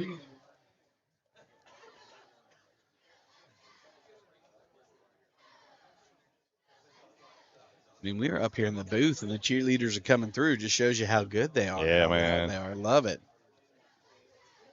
Hey, some good arms on that cheerleading squad as they were throwing BBs of candy at me in the.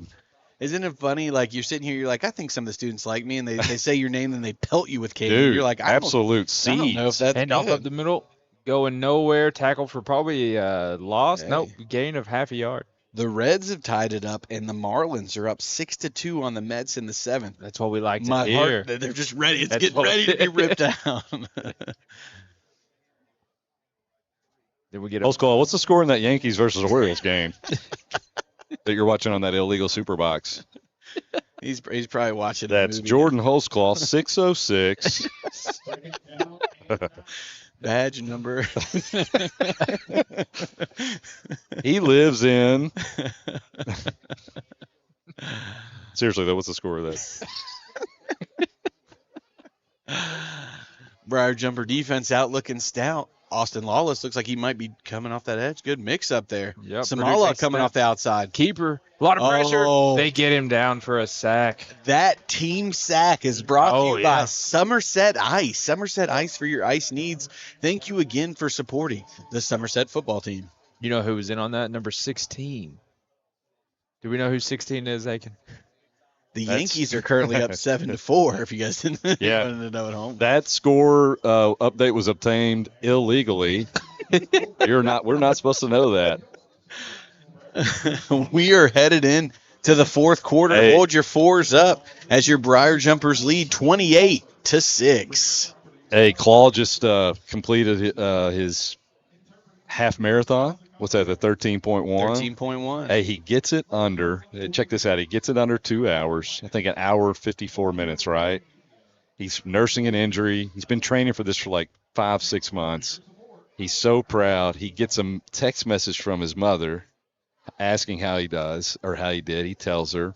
She sends back a picture of the half marathon she ran years ago, and her time was only 18 seconds more than Jordan's time. Hey, his mom. If we're being very honest, I don't think I could run a 5K in 2 hours. Yeah, no kidding. But how impressive is that? I mean, from his mom. Impressive genes. Just I mean, you look at burning it up. We know Holsclaw, man. If you know Jordan, he's an amazing man, and we're very appreciative of him here at Somerset. You know, we bust him up a little bit on his illegal activities, but we're happy for him. And I mean, staying in shape, running at his age. What is he? 62 now? He's 62, running pushing 50. I think he's 44.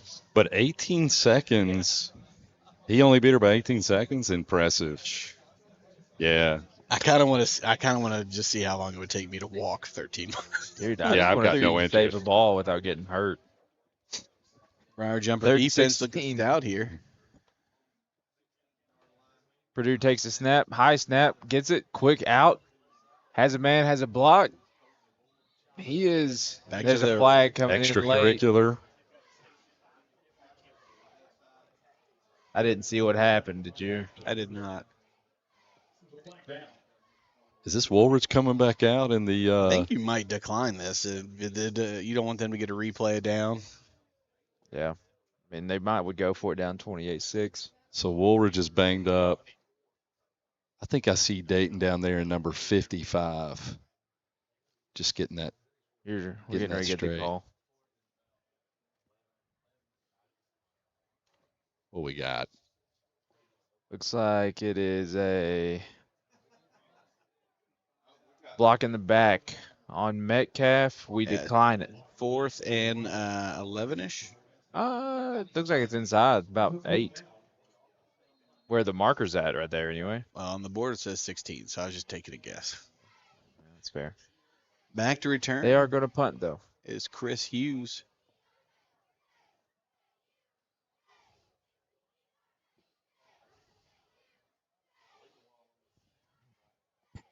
Bad snap. Gets it away. Laser. Takes a Nice. Fields. And he Good downed job.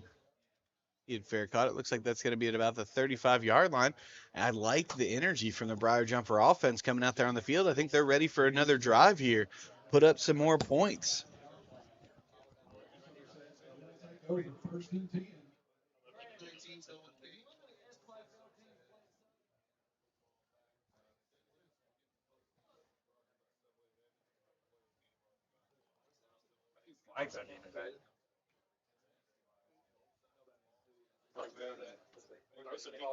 Number 16, Jake Bartley, headed into the game to get some more offensive line work tonight. Chris Hughes getting the play from the sideline. Number 11, Austin Lawless, will take the offensive field again as well. 28-6 here for the Briar Jumpers. 11-19 left here in the fourth quarter. Be 1st and 10 for the Briar Jumpers as they're looking to put a few more points up on the board.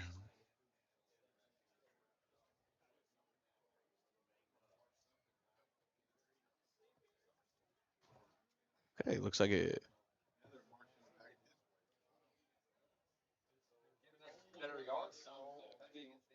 Okay, I think there might have been a penalty because it looks like we moved it up 5 yards after it being moved back some yards. So, rules analyst ChatGPT, huh? Oh, something. Okay. So that'll be 1st and 10 for the Briar Jumpers. 11-19 left here. Hughes breaks the huddle. He'll be in the gun. Looks like that's Corbin Samala with him. Tenor Smith out wide.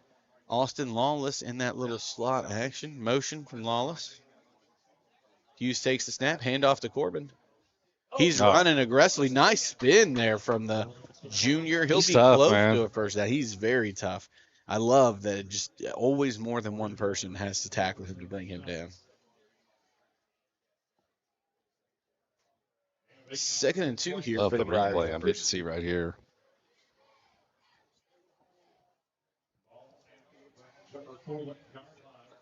What happened to our crescent moon? I think the Earth shifted. rotates, right? It shifted. Somehow it became a full moon. Yeah. No. Hughes is in the gun. Lawless with a little bit of motion. Samala's back there with him. Gets the tote again. Makes a nice little cut up field. He's cutting through. He's dragging people with him. He'll be down just at about the 30-yard line. 31. 31-yard line. Great run there from the Briar Jumpers. Great push. And that was a great cutback. Great cutback there from the junior.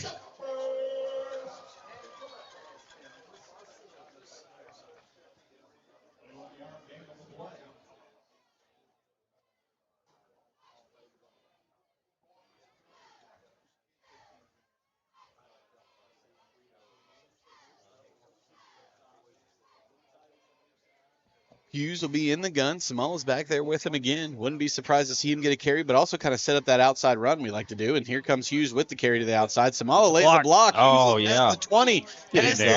10. Touchdown, Somerset. That'll be Chris Hughes' 3rd rushing touchdown of the night. 15th on the season as your Briar Jumpers are now up 34-6 with 9:53 remaining in the fourth. Look, if we can get this extra point, one more tutty. 42-6. Hey, Tibbs said he thought they'd be able to run on the outside tonight, and they've certainly done that. And that's a credit to Tibbs and their game plan because they've hit it middle, then you bounce one to the outside. Yeah, man. Right? As soon as they kind of collapse down, or as Coach Hayes likes to say, stack the box, they stack that box, you run it to the outside. Coach Hayes likes to say, man, I gave credit to I was like, they got to stack the box right here, right? Carroll with the kick, and that'll be good. 35-6. Into Briar the construction. Oh, he put it back there. He's got a boot. We should do a video where he teaches Coach Haken how to kick. Would you want to do that? We'll do a little fun video. I guess we could. Get him out there. I'll be the holder. What do you think? How You far? kick How my far? finger off. Yeah, actually, I'd probably like. They'd be like, "What happened? I just tore my hamstring kicking up." Hey, Herb Street always holds on Saturday for that charity kick. Oh, Dude, I'm yeah. always worried for him that some kid's going to just, crush his hand. The content. If he takes one off the dome. Oh, I know. That's true. Dude, I love when Pat McAfee's like, and now this kick's worth $500,000. Yeah, I know. We should do that out here. We'll be like, this kick is now worth $5. I will give $5 if you can hit this 30-yard field goal. And I will show you how to use Snapchat AI, right? Snapchat AI. No, you do not. I'm telling you. That's his I'm current scared user, of it right? right now. I'm scared of it. No, I'm still on ChatGPT. Gotcha. When's the Grok lesson? Grok. How do you say that, actually? Because I just keep Grok. Grok. Yeah, I think it's Grok. I mean, Grok's pretty close, guys. Big Oh, kick really? from Julian Carroll. I think that might be a touchback. It is. You're His right. second touchback of the night. Man has an absolute cannon on his foot. Absolute cannon on his foot. Boy, I'm yawning. Well, it is. What is the It's deal? I drank a Coke 9:30. too. It's 9:30 on it. You want another one? No. I'll be up all night. Are you sure? I'm averaging 3 P's a night. I mean, like, I should not. Dude, I'm 41. I should not pee that many times in the night. I'll tell you, I'm serious. It's one. Hey, I go to sleep at about 10. I'm up at about midnight. I'm up about 1 a.m. on my first. Okay. Yeah. All right. And then about 4 a.m. Okay. 4:30. And then 4:30. Yeah. Oh, Metcalfe Purdue to the outside. Some room on the Hey, edge. you know what else? I've been dreaming that I have to pee, and in my dream I go to pee. But luckily, I don't actually pee because some people do that. Are you sure If you're not you- sleepwalking? If you pee I in your think dream. he's just leaving out part of the story. No, that's Yeah, true, dude. I would tell you, I would. Alex, I was you're a listening at bedwetter home, if you'll when I was a young, when I was little, but not anymore. Are you sure? I think us calling the games has turned into Aiken's podcast like that. We just guys, Just I mean, clip it out. I know these people out here go to the bathroom a bunch at night too. It's terrible. We get like a live stream poll that we can put. No, my mom. stop vote drinking on. water at 5 p.m. No, see, my mom told me that. Mom said, "Quit. You need to quit drinking water before." But I'd get so thirsty before bed, A man. lot of pressure. Flag down. Other flag. Goes to the sideline. Ah. Hey, speaking of peeing, Holsclaw's hard on the case of the PC. Oh, yeah. Yeah, It's a real thing. Yeah, or whoever. I guess there's a peer for every school. Yeah, it seems It like it. started And at they're- James Madison University. It's Yeah. kinda Yeah. crazy. And then when they're a Penn State peer, Yeah, I mean, it's Yeah. everywhere. what's the penalty for these peers? I think it's execution. No more talking about peeing. Here's Mr. Wesley. You guys knock it He off. looks dapper in the suit He tonight. does. Very, very good. Very nice. Do we need to mic him up? You want to jump on, Mr. Wesley? You want to jump on? Jump on it. Oh my gosh. Oh, look who it is. Better straighten up, boys. The legend. We were Jack just- Wesley up here. Hey, we were just talking about curriculum before you came up here. I'm waiting on that curriculum, Matt, still. I was just telling them about my curriculum actually, and no, we were actually talking about the local school peers. Oh, my goodness. Yeah. Holsclaw's trying to catch It's the peers. It's I a can't say rampant- what they really call them, rampant but- problem. They got us right, and they got like our sign or something. We're not happy about it. It's an allegation. It is, yeah. We don't have Nothing real subs- proof. Yeah. Right. I swear though, if we catch them, Forensic that evidence matters. is still out on that. yeah. We could change the topic too to this. It's been a great week here at Somerset. We've talked a lot about the floats. How much fun do you have as the principal here, getting to see all the kids working with the floats and the tradition kind of at Somerset? Oh man, it's awesome. Homecoming week is always a blast. You know, I personally enjoy seeing these kids dress up and kind of let their guard down and just be kids and have fun. You know, all the dress up days. I love the float building it's just a real key piece of the culture. We talk about pride and tradition. Where does that become tangible? There it is. You see, 3 generations in there building. Parents, kids, next generation Briar jumpers in there. They love it, and it's exciting.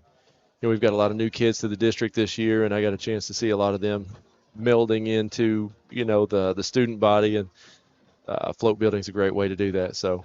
Yeah, we love it. And you talked about the future generations. Mr. Aiken and I were talking about how it was nice having Elsie and Eleanor up there. And I'll give a shout out to the junior class, Sarah White, and them. They pulled Elsie and Eleanor in. They had them stuffing their first little flowers in there, and it's cool to see. My daughter has not stopped talking about the floats. We were there till about 10 o'clock last night because she did not want to leave. Absolutely. So it's just awesome to see in the community. Yeah, that's my daughter. She's grown up around it. This is 8 years now, and she's been making a lot of flowers. She's kind of a hired gun when it comes to making flowers and buttons.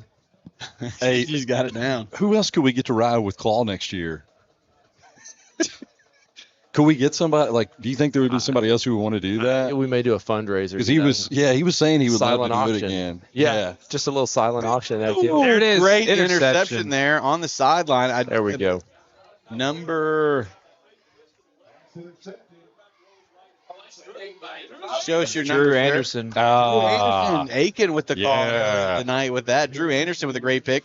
That's his first career pick, and you can tell he's pumped about that. Oh man. Which It felt also like the gives turnover's us coming. great field possession for that 42-6 prediction from somebody on the here for that win. So maybe we can run it in. Amongst the crew up here, who's the lead? Who's the prognosticator? I think we all are at times. We don't know much. No.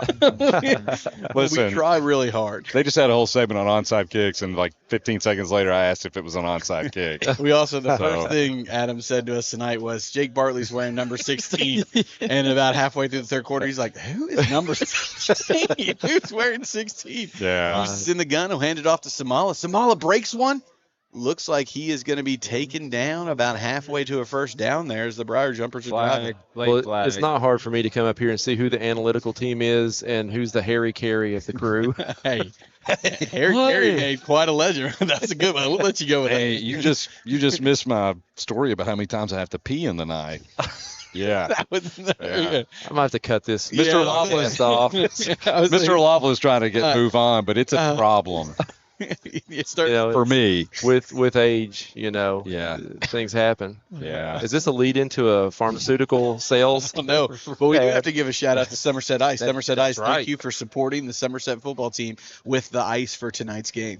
There you From go. Coach Burkett. Coach Burkett giving that shout out. What's the mood on the sideline, Mr. Wesley? What's the vibe down there? It looks like a lot of people. Man, it's a celebratory vibe, I would call it. We were about to give some parents and relatives helmets and put them on the field. They just didn't want to come off. They were celebrating good times down there with all the candidates and a lot to celebrate. Good, great kids, great group of kids out there for the homecoming court tonight. So Shout out to class of 1990 having their 35-year reunion tonight. That's right. Over the weekend. I had the means I'm distinct gonna privilege of having one of our class of reunion former homecoming queen out there, Miss Jo Ellen, with me tonight. And, I saw that. Yeah. I told her she got far more applause than I did. Mine is only sympathy applause. Hers was genuine. That kind of hurts. That means I'm going to be 35. I was born in 1990, so I had to be 35 in December. Oh, my God. Yeah. Gosh, the age just keeps coming. Hughes has the play again. It's going to be 3rd and 25 here for the Briar Jumpers. They are winning 35-6 right now. We have our legendary leader, Jeff Wesley, principal at SHS, on with us. It's great to have you up here, man. And we might have to get you on a few more times, right? I enjoy getting on the mic. I don't have much to offer in the way of expertise, but I think about some things. You'll fit in very well with us up here. We do a lot of research before the game. We try and talk with Cleb and Tibbs and the students and stuff like that. We're like, hey, man, could you just give me any tidbit here about actual football? You getting a field goal attempt? Yes, field it goal is. attempt. This is my man, Julian Carroll, sophomore. He has an absolute boot. #1 punter in his class in the nation. You've seen he's had 2 touchbacks tonight already, and he's on. Let's do our math. 26-yard line plus 10 is 36 plus 5 is that 41-yarder? Is that math? Sure. Where's Tracy at? Tracy Rube, what is this, 41 yards? Carry the Carry the square root of cotangent. derivatives. The kick is up. He's got the distance. It hit the leg just a little bit route to the right. Great rip there from the sophomore. Oh, man, we got to get that snap just a little quicker to him, and I think he's got it. I think it hit the ground. He's got a big boot on him. Yeah. Well, I'll flip the script. I know Coach Laughlin usually kind of drives some of the conversation, the talk points up here, but from my perspective, big shout out to this crew and just what you guys do, giving up your time and your talents to come up here and give our fans top-notch commentary. maybe some random thoughts, food for thought along the way. But What do you do at 3 a.m.? man, hey, being a Briar Jumper is fun, and I love to hear it. Love to see. We get a lot of positive feedback, and love to have that as part of our culture. Yeah. Well, we appreciate you, and I mean, we talk about it every week, but it's fun to be up here because you have such a great coaching staff. You have great kids. It makes it easy and fun to do. And some of my favorite memories have been these long drives we've taken to cover this great football team. So 100%. it's been a lot of fun. What's Miss Baker doing down there? Gotta get her on. Long arm of the lost, keeping them straight. Is she? Yeah. Now Yeah. the kids are good. The kids are being pretty good down there tonight. It's great weather, great night for football. I think they're minding their P's and Q's. We got some dogs and brats over here. You coming up to? That was actually the reason I came up. Yeah. But I'm doing my duty here on the mic to earn the brat. You can go eat anytime. The potato. Yeah. Does Miss Hinton make all of that? Because that potato salad is some of the best potato salad I've had. You know, I can't say who did what tonight, but I think I don't know. I heard Christy Jenkins' name mentioned prior. Oh, Yeah. Miss Jenkins. Miss Jenkins. Thank you. Man, we missed her too. It's been 3 years now. Yeah. Well, I see her walking the dog. I see her walking the dog outside of school in the mornings. Elsie had to pet Heidi today after school. They were down for the parade.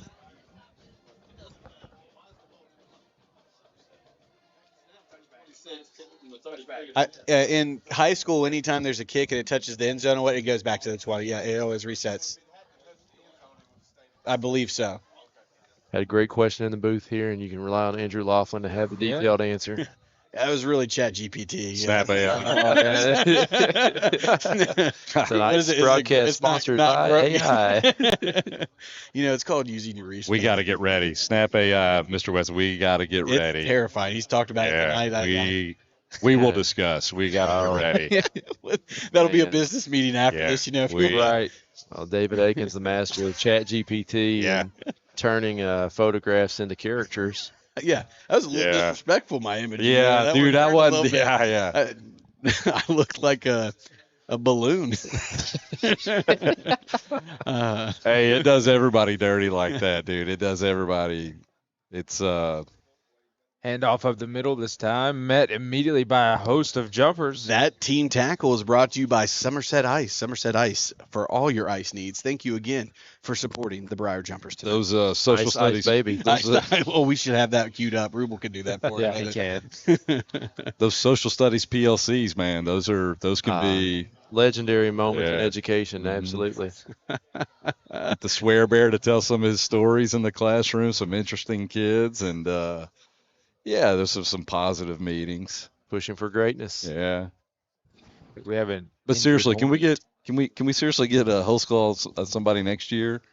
Jordan, isn't that what you said? You said you wanted somebody next year for the homecoming parade. We'll get that worked out. Yeah, it's a silent. I think we're gonna do a silent bid fundraiser next year.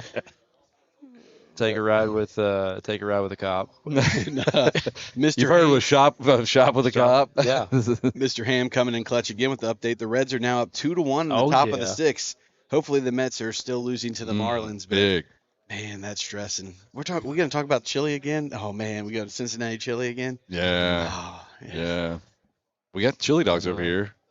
Ooh, Florida State and Virginia tied at 28 apiece in the fourth quarter. Mets are still losing 6-2 in the bottom of the eighth. Oh man, that means they're gonna Soto hit a grand slam in the. Marlins got a runner on third, 2 outs. The Reds haven't made the playoffs since my junior year of college. Matt Latos, you remember that? We were up 2-0 on San Francisco. Been that long, has it? Didn't we play the Braves? I don't count. I don't right? count the COVID year. I know that's bad, but we didn't. You know what I mean? I don't even give the Dodgers credit for theirs. That's fair. Hey, that kid hadn't been revving up his engine after school as much this week. Well, I had to talk with him. I told him really? I would partially sponsor a new muffler if he would take care of that situation. That or I'm putting a potato. Sorry, it just popped in my mind.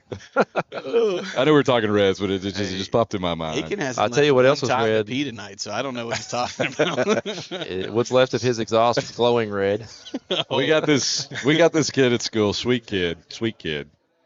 He revs up this car every afternoon after school, and I asked him about it in the hallway. I said, "Man, are you revving that car up?" I was joking with him, and he's like, "No, man." He's like, "That's just when I'm changing gears it does that." I was like, "God, dude, it's really loud." Hey, that next day, man, he really let it rip out there.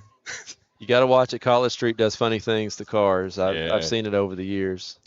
It's the echo off the houses on College Yeah. Street that causes the. It's not the reverberation. Yeah. There's a frequency. It's a frequency thing. Yeah. Yeah. Sometimes it causes slippage of tires. Yeah, we've had that. Yeah. Actually, several years ago, it caused one of the homecoming floats to catch on fire. Oh, yeah. That was a big. The street caused it. I mean, no, the reverberation. yeah. Currency. It's bad vibes. Yeah. Yeah, that was circulating Facebook this week. Yeah. Some of those old homecoming memories. Well, just to give you a little game update, 5:55 left, 3rd and 6 here. Yeah, Somerset, there's a game. Oh, yeah. 35-6. Got a game going on here. Shotgun takes snap, rolling to his right. Quick. Dumped off. I think it hit the that hit the ground. ground. Yep, On purpose? On purpose, yes, you're right. We're going to get to the bottom of that. There's no way. I'll give. Hey, can y'all get? All right, we'll talk later. It'll be 4th down here for Metcalfe in the 4th quarter. We're 1 touchdown away from that prediction being right. I need that. I've been off lately by a lot. Hey, what else? What else at school this week, Mr. Wesley? What else? Give us some other inside baseball. Hey, who's getting the coffee? That is a mystery. Yeah. Apparently, I make a pretty mean pot of coffee in the mornings. It's gaining in popularity. I'm up to making about 20 cups. We're gonna have to get a new coffee maker. Yeah, is what man. it boils down to. This thing's taking off like gangbusters. This coffee. We're going to talk to Folgers about getting a sponsorship going on. And thank you to Folgers for that punt was brought to you by. You know what we need to do though, Coach Aiken. We got to talk to our good friend Jay Tuttle about getting us switched Don't over. we though? Yeah. That's right. Hey, That's Central Office got that. Central Office got a Yeah. little bit of yeah. Dude, I think Vanilla Mocha Joe may be the best coffee drink I've ever had in my life. yeah. Absolutely. It's you can't go wrong. Over I brought that. one of those to Laughlin before school at like 7:15 Should've seen a.m. me smiling when he came in. 7:15. Yeah, That's right, 7:15. We It was like definitely 7:15, 7:20. 40 minutes I got before there. we even had to be Yeah. there for sure. I got that. I brought a coffee. Yeah, But yeah. it did. That When could've been I saw 7:25. the Mocha Joe come in, man, I pepped up. I was ready to go. No later than 7:30. Hughes takes the snap. Handoff looks like to Corbin Samala again. He's keeping the feet churning. Keeping them churning. He breaks one.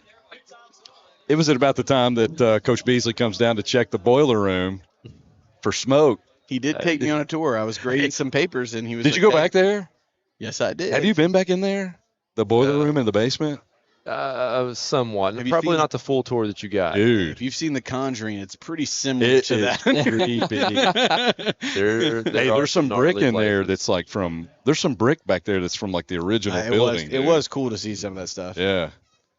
There was some tool in there like a fire poker, but it's like it had a grab. And Beasley's like, that's what they used to use to grab the coals out of there. Yeah. I was like, what is this tool? Like over 100 years old? I mean, it's just sitting there like, that tool is possessed by something, right? It's got some sort of entity that's just attached to it, Yeah.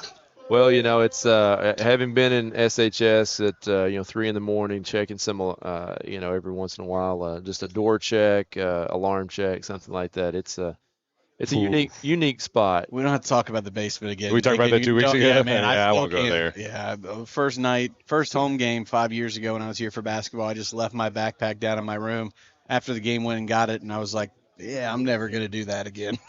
Gonna take that bag up with me. Quick story on that. So I think we had an alarm, random alarm, maybe 4, 5, 6 years ago, and I go up at about 3 in the morning. Police doing their job. Actually, I tell you what it was. It was they doing door checks. Third shift doing door checks around their areas just to make sure everybody's safe and secure. So shout out to Somerset Police Department check. there. Best around. Yeah. Best Doing around. the right thing and taking care of us, safety first. But I found the door that was apparently a little bit loose there, and so they called me as a key holder. I come up, and they got some of the new guys on that third shift, and the veterans said they don't go in at 3 in the morning at Somerset High School. They send the new guys. They were a little wary about that. Why is that? I get that. The story just about you talking about hearing the kids laughing late at night one night was enough for me to be like, yeah, I'll just wait for the daytime. It was in a classroom. Look, I mean, you watch scary movies, you're good during the day. Hey, when those halls get dark up there, mine starts playing tricks on you. A lot of sounds going on Yeah. in the old building. But also a beautiful place to be. Don't forget that. That's right. Yeah. We're giving a little Halloween preview.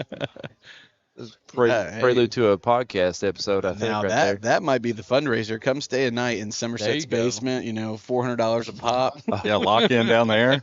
That's not Waverly How Hills. how about escape room in the? Hughes is throwing. Nice Decker. completion to the freshman Alex Decker. Nice. He'll be thrown out of bounds. Sorry, I didn't mean to interrupt. No, I was just maybe a little escape room down there in the dungeon, the old weight room. That could You got the tunnels, right? that could bring in some. Yeah. Oh, Beasley doing the tunnel tours with like a lantern. Now we're talking. Kidding. Like, Bees is our school historian, man. He knows it all. Yeah, he has the best stories and the best information out there. man has a complete collection of Somerset homespuns. I think only missing 2 years maybe in the mid 40s. Otherwise, he's got them all. Briar jumpers look good tonight, don't they? Yeah, they do. Decker's in motion. Hand off to Samala again. He makes one miss. He's still churning. Looked like a little head-to-head tackle, but we'll be down around the 10-yard line. Moving in for another TD with 3:25 left in the fourth. Gentlemen, it's been a real honor and a privilege. My dear wife saw me leave to take my son to the restroom, and I haven't returned for 45 minutes. So, Thank you for having on. We appreciate you, Mr. Wesley. Enjoy your grab a prod on the way out. I'm going to get a complimentary prod. Yeah, they're top tier. Yeah. Thank you Thanks, again. guys. So anyway, when I was finishing up that great AI part lesson. of my curriculum. So the Reds are up 3-1. Yeah, 3-1. 3-1. What's the Met? Where are the Mets? It was 6-2 last I looked. They were down. I'll check again. And it was great to have Mr. Wesley on. He's gone, so he can't hear us now. And I will say, Mets are done. he is They just lost. an absolutely amazing man to work for. Him and Miss Baker, man. Yeah. It's top tier. If you're an educator, if you have a student, those are the kind of people you want leading the school that you're at, and they're fantastic. Students first, man. They give everyone, no matter who they are, they give them the same amount of attention, same amount of time, no matter the. I mean, they meet with every single kid in the school, every single person. It's just fantastic. On top of that, they really do care about their staff too. If we need something, they take care of it in a heartbeat. Hoping to get some good results towards the end of October. We'll find out about that. Briar jumpers come back out onto the field here. It's 1st and 10, 3:02 left, up 35-6. That play clock is running. The Mets have officially lost. Thank you, Mr. Ham, for the update. The Reds could even it up tonight. Screen pass, slant. Oh, I thought he was going to flip it. To number 10. Oh, is that Griffith? Is that Ted Griffith? Touchdown. Touchdown. Number 10, I believe that's Jax Griffith. Boy, you got to be happy for him. Jax Griffith, the senior, with the touchdown catch. That'll put the Briar Jumpers up 41-6. We are an extra point away from my score prediction. You can join me as the only one to get it exactly right. 3 and out? No, I had the 35-7 prediction. Nobody remembers. I can pull the video. 33 and out, except for the first down. Is that what you're talking about? No, I'm talking when golly. Well, you thought I was going to know? No. Hey, as this game winds down, though, if you want to stick around for us for a few minutes, we'll chat for a little bit, probably talk about some things that don't make any sense, but then we are going to get blessed with offensive coordinator Zach Tibbs on for a few seconds just to talk about the season and tonight's game a little bit. If you haven't heard him speak, he's been here this is his second year here, and Coach Tibbs, man, he's great with our kids at school too, and he's a great offensive coordinator. We've been very blessed to have him here at Somerset. That touchdown was brought to you by Folgers. No. Dude, Baxter, seriously, that's you talk about reasons to move to Somerset. Like when people, I'm like, man, we got a Baxter's down here. You got to come to that place, man. It's that Vanilla Mocha Joe, buddy. Oh, well, I know they do a lot of their pastries, I think, from Amon's. Is that right? They partner with Amon's? I'm not sure, but I don't want to would steal. make sense. I don't think, is that true? I said I don't know. Yeah. Where's ChatGPT it? We could snap We got AI. visual, we got Yeah. visual. No, but either way, fantastic pastries, fantastic drinks, and It's nice because everybody's so nice at Baxter's. Breakfast casserole. Oh, dude, the Ooh. breakfast casserole. Yeah. Yeah, he just brings me Mocha Joe's, no breakfast casserole. I'm just messing with him. Man. It's I appreciate it. 7:20. It's 7:20. Yeah, Or I think it was 7:30. 7:05 when Yeah. he came in the other morning. It was nice and early. Yeah, that was one of my later days that I get there. Julian Carroll with the absolute boot down to about the 8-yard line. Returned by Metcalfe. Oh, tackle and Oh, miss. wow. Come No, on. don't Come let on. the score Come end on. this way. Come on. There you go. He'll be tackled just short of that 45-yard line with 2:43 left in the Should fourth. be running clock once You they know, get going. I'm right? at 49-12. So Oh. Not enough time. Running clock. I wanted 42-7, and Laughlin told me not to do it because they don't kick extra points, and they kicked an extra point. Missed it. Dude, I watched the stats and talked, man. There's no extra point mentions on here. Yeah. Yeah. I got bad information. You were right about the onside kick, see though. Tibbs down on the field Did now. they onside kick it tonight? I think they did it twice. I didn't see that. I No, I don't think that. They did have you this guys are one cool wrong. trick play where they bounced Do it it, off the do it. Yeah. Yeah. All right, here's the deal. You all give me like 20-1 odds I don't gamble, man. I don't do that kind of stuff. for a coffee. 20 coffees Yeah, to yeah, one. to one. Yeah, Yeah, There you go.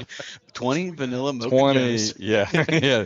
to one mocha Yeah. Joe and a piece of breakfast casserole. That's Or a Haney's apple. I like a Oh, those Haney's fried apple. Have you We're had not their sponsored by have them, you but had I their love them. breakfast, like their donut at that's just Is terrible that description. where do they get those from? A They lot of partner hops. with? Do they partner with Amons on that? I think they're partnered with Somerset Ice. This team tackle was brought to you by Somerset Ice. Thank you again for supporting the Briar Jumpers. No, man, I do. I love Haney's. We got a lot of students that work at Haney's, so As we wrap They're up, good to I our think I kids. shouted these guys out earlier in the night, but I want to make sure everybody gets a chance to acknowledge we had 2 state golfers qualify, Jeremiah Whitus on the boys' side and Cameron Cooper on the girls' side. Congratulations to both of them as they'll be going into the state tournament. And then our boys' soccer team plays tomorrow night at 7:30 at the Briar Patch against PC, an absolute rivalry. Big shout out to Sean McBride. Sean and his John. team. Sean John. no, I Sean don't like John. that. Sean McBride. and his yeah, I team. don't want that. We are extremely lucky to have him at Somerset High School as well. Yeah, He's been it's doing my a man, great job. Sean. He's awesome. And his daughter's also a beast at volleyball, dude. She is She awesome, is, dude. man. She's got hops. She hits that thing hard. And then band tomorrow at Taylor County. Shout out to our marching band. The Lennoxes do a great job with them. That team tackle right there is brought to you by Somerset Ice. Somerset Ice, thank you again for supporting our ice needs. Look at Davin Roberts coming in through the text about the Reds. Man, this good people are information? people are keeping up. Just Thank you. kind of letting us know what we need to do in order to. Thank you to everybody Get that's into listening. playoffs. And I hope you can deal with our whininess. We love Somerset, and sometimes we get on tangents. It's Looks just like that's going to it's just some good friends up here. close this one out. 14 seconds ticking down to a good come score on, man. prediction, I need another tutty. 42-6, there for the Briar We're not running a Jumpers. play that lets them get a tutty and then us get a tutty, so I can get my score. The Briar Jumpers will win on take homecoming it, night. man. Again, the juniors won the fan vote and that vote coming through. We'll be lucky here. Hopefully, in the next few minutes, we'll be able to throw Coach Tibbs on here. We'll get we'll be able to get Coach Tibbs here on person. We'll get him a little sit down. If you are at home and you have any questions you want, and you got Coach Aiken and I's number, shoot us a little text. We'll get your question in there. We'll see. Coach Tibbs can answer for you. Be nice though. He's coming to join us, and nothing too Yeah. intense. Like, why didn't we run the dang ball Yeah. right? We don't need any Paul Feinbaum calls. What's the buyout? Yeah. What's the buyout as we get in? So it'll be boy, nice to that's have getting him right. on here. Are you Oh, gonna be man. able to see some nose hairs? I have a lot of gray nose hairs. Do I? I got a bat in the cave. No, it's just hanging out. It's right Is over it? It's flying away. We're talking about boogers in my nose. But we are thankful for everybody No, we're good. listening at home tonight. It's really great to see the Briar Jumpers get a big win on homecoming. I mean, we say it all the time. Somerset's a great place to be, but it's just nice to be at a place where you have kids that work hard, staff that work hard, coaches that work hard. Just a great place to be. A good game on the field, a good sportsmanship, not any chippiness tonight. You see both teams huddled up here out on the field as Zach Koger is in the booth looking good. Oh, like always. So they're I guess they're trying to trim you down there. Then they want you smaller. They want you smaller then. They should. You look good, man. You look good. Okay, we're gonna put the set on for 1 second before Coach Tibbs comes up. Koger, we were talking earlier. We saw you down there. Yes, sir. We remember, right? You had the punt return touchdown. Yep. Pick six. Were we missing the fumble return? Is that what we were missing? Yeah. So the fumble return TD is what we were looking for. Hey, I almost the had fumble it. return, but we almost had it all. Wow, we got you up here, man. How's Lindsey Wilson treating you? Oh, it's awesome, man. It reminds me of this. Like, it's a family environment. Everybody, like, they'll just bring you in. And, like, I expected, like, something different. But when I got up there, I'm enjoying it. I love it. It's just different. Yeah, we're glad to have you. You need to get by. We can slide him through if you need to get on by. There's Miss Jenkins. Big shout out to Miss Jenkins on the food. Miss Jenkins, thank you. Potato salad. Big shout out. That was so good. So good. It was top tier. Thank you. Top and say hi to Heidi. Oh, yeah. Yeah. No, yeah, we're live. We're live. We're It's live. no big deal. Everybody knows how great Yeah. you are, so it's fine. Hey, I was in a big hurry. I had my daughter. She was waiting on me up front, and I took her out there. So you and Ames went dancing on Thursday, line dancing. Oh, wow. How was that? Yeah. I don't have any line dancing anymore. Well, I can't dance. Hey, maybe I will go one night. I'm too tight. I don't to do all know. that. Miss Jenkins, thanks for the food. It was. Thank you again. But you were talking about, so Koger, what's it like being at Lindsey Wilson compared to Somerset? Like you said, it's kind of similar. Class life, what's it like managing your own day? It's different. I don't have my parents. I don't have anybody there to support me, help me, to really just like not like that. Like Sorry. no. I'm not saying like that. Like I don't have somebody to fold my laundry. You're all alone. And that's just different. Like I'm not saying like they don't help me. Like they of course help me. I'm just saying like I don't think my mom's listening, but she's listening. She knew I came home like once every month just to get the laundry done in college. yeah. See, all right. You didn't take my life 101. You didn't learn anything in Man, that you could have come on taken. now. Yeah. Come on now. Yeah. Hey, no, but it's great to see you, and Yes, sir. make sure you give a shout out to Serenity Haynes for us, man. She's outside awesome. the door. Does she want to talk tonight? No, she probably don't want to. She probably don't. But you make sure you say hi for us. We'll try and catch her before you guys leave. She's awesome. And she said it'll be weird if she walked in here. I said no, it won't. She sat outside the door. why'd she say it'd be weird? I'm not sure. Hey, you look good. You look Thank you, good. man. Thank you. You're doing all right. All right. Can we throw in a vote for like offensive player of the game or Yeah, y'all already do give us that? who's your offensive Oh, and defensive yeah. player of the game? Chris Hughes, he popped out. Well, he only had like 3 tutties tonight, man. Only? Yeah, that's a normal. Yeah, night. yeah. I'm just Yeah, messing no, around. that's it. We're all shout That's out. normal. Yeah. I mean, who do you think, Aiken? Chris Who do you Hughes. think? Well, I mean, Chris only had 3. I mean, And he like, threw for 1. Yeah. I mean, obviously, hey, I tell you what, Chris was tough. I thought some of the runs that Corbin had when he came in were really nice, man. He did a gave great us a job of spark. feeling the edge too on those Hughes runs. He did a great And a job. reminder, Corbin actually has I think he said a small fracture in his foot too. So Yeah. Man, he's been going hard. Who do you got on the defensive side? defensive side, of course, I got to go with my middle linebacker, John Reynolds. JR. Jake Bartley though. Bam Yeah. Bartley. What number is Jake Bartley. Bartley? I think he was wearing 16. I don't know what's you going know on. that?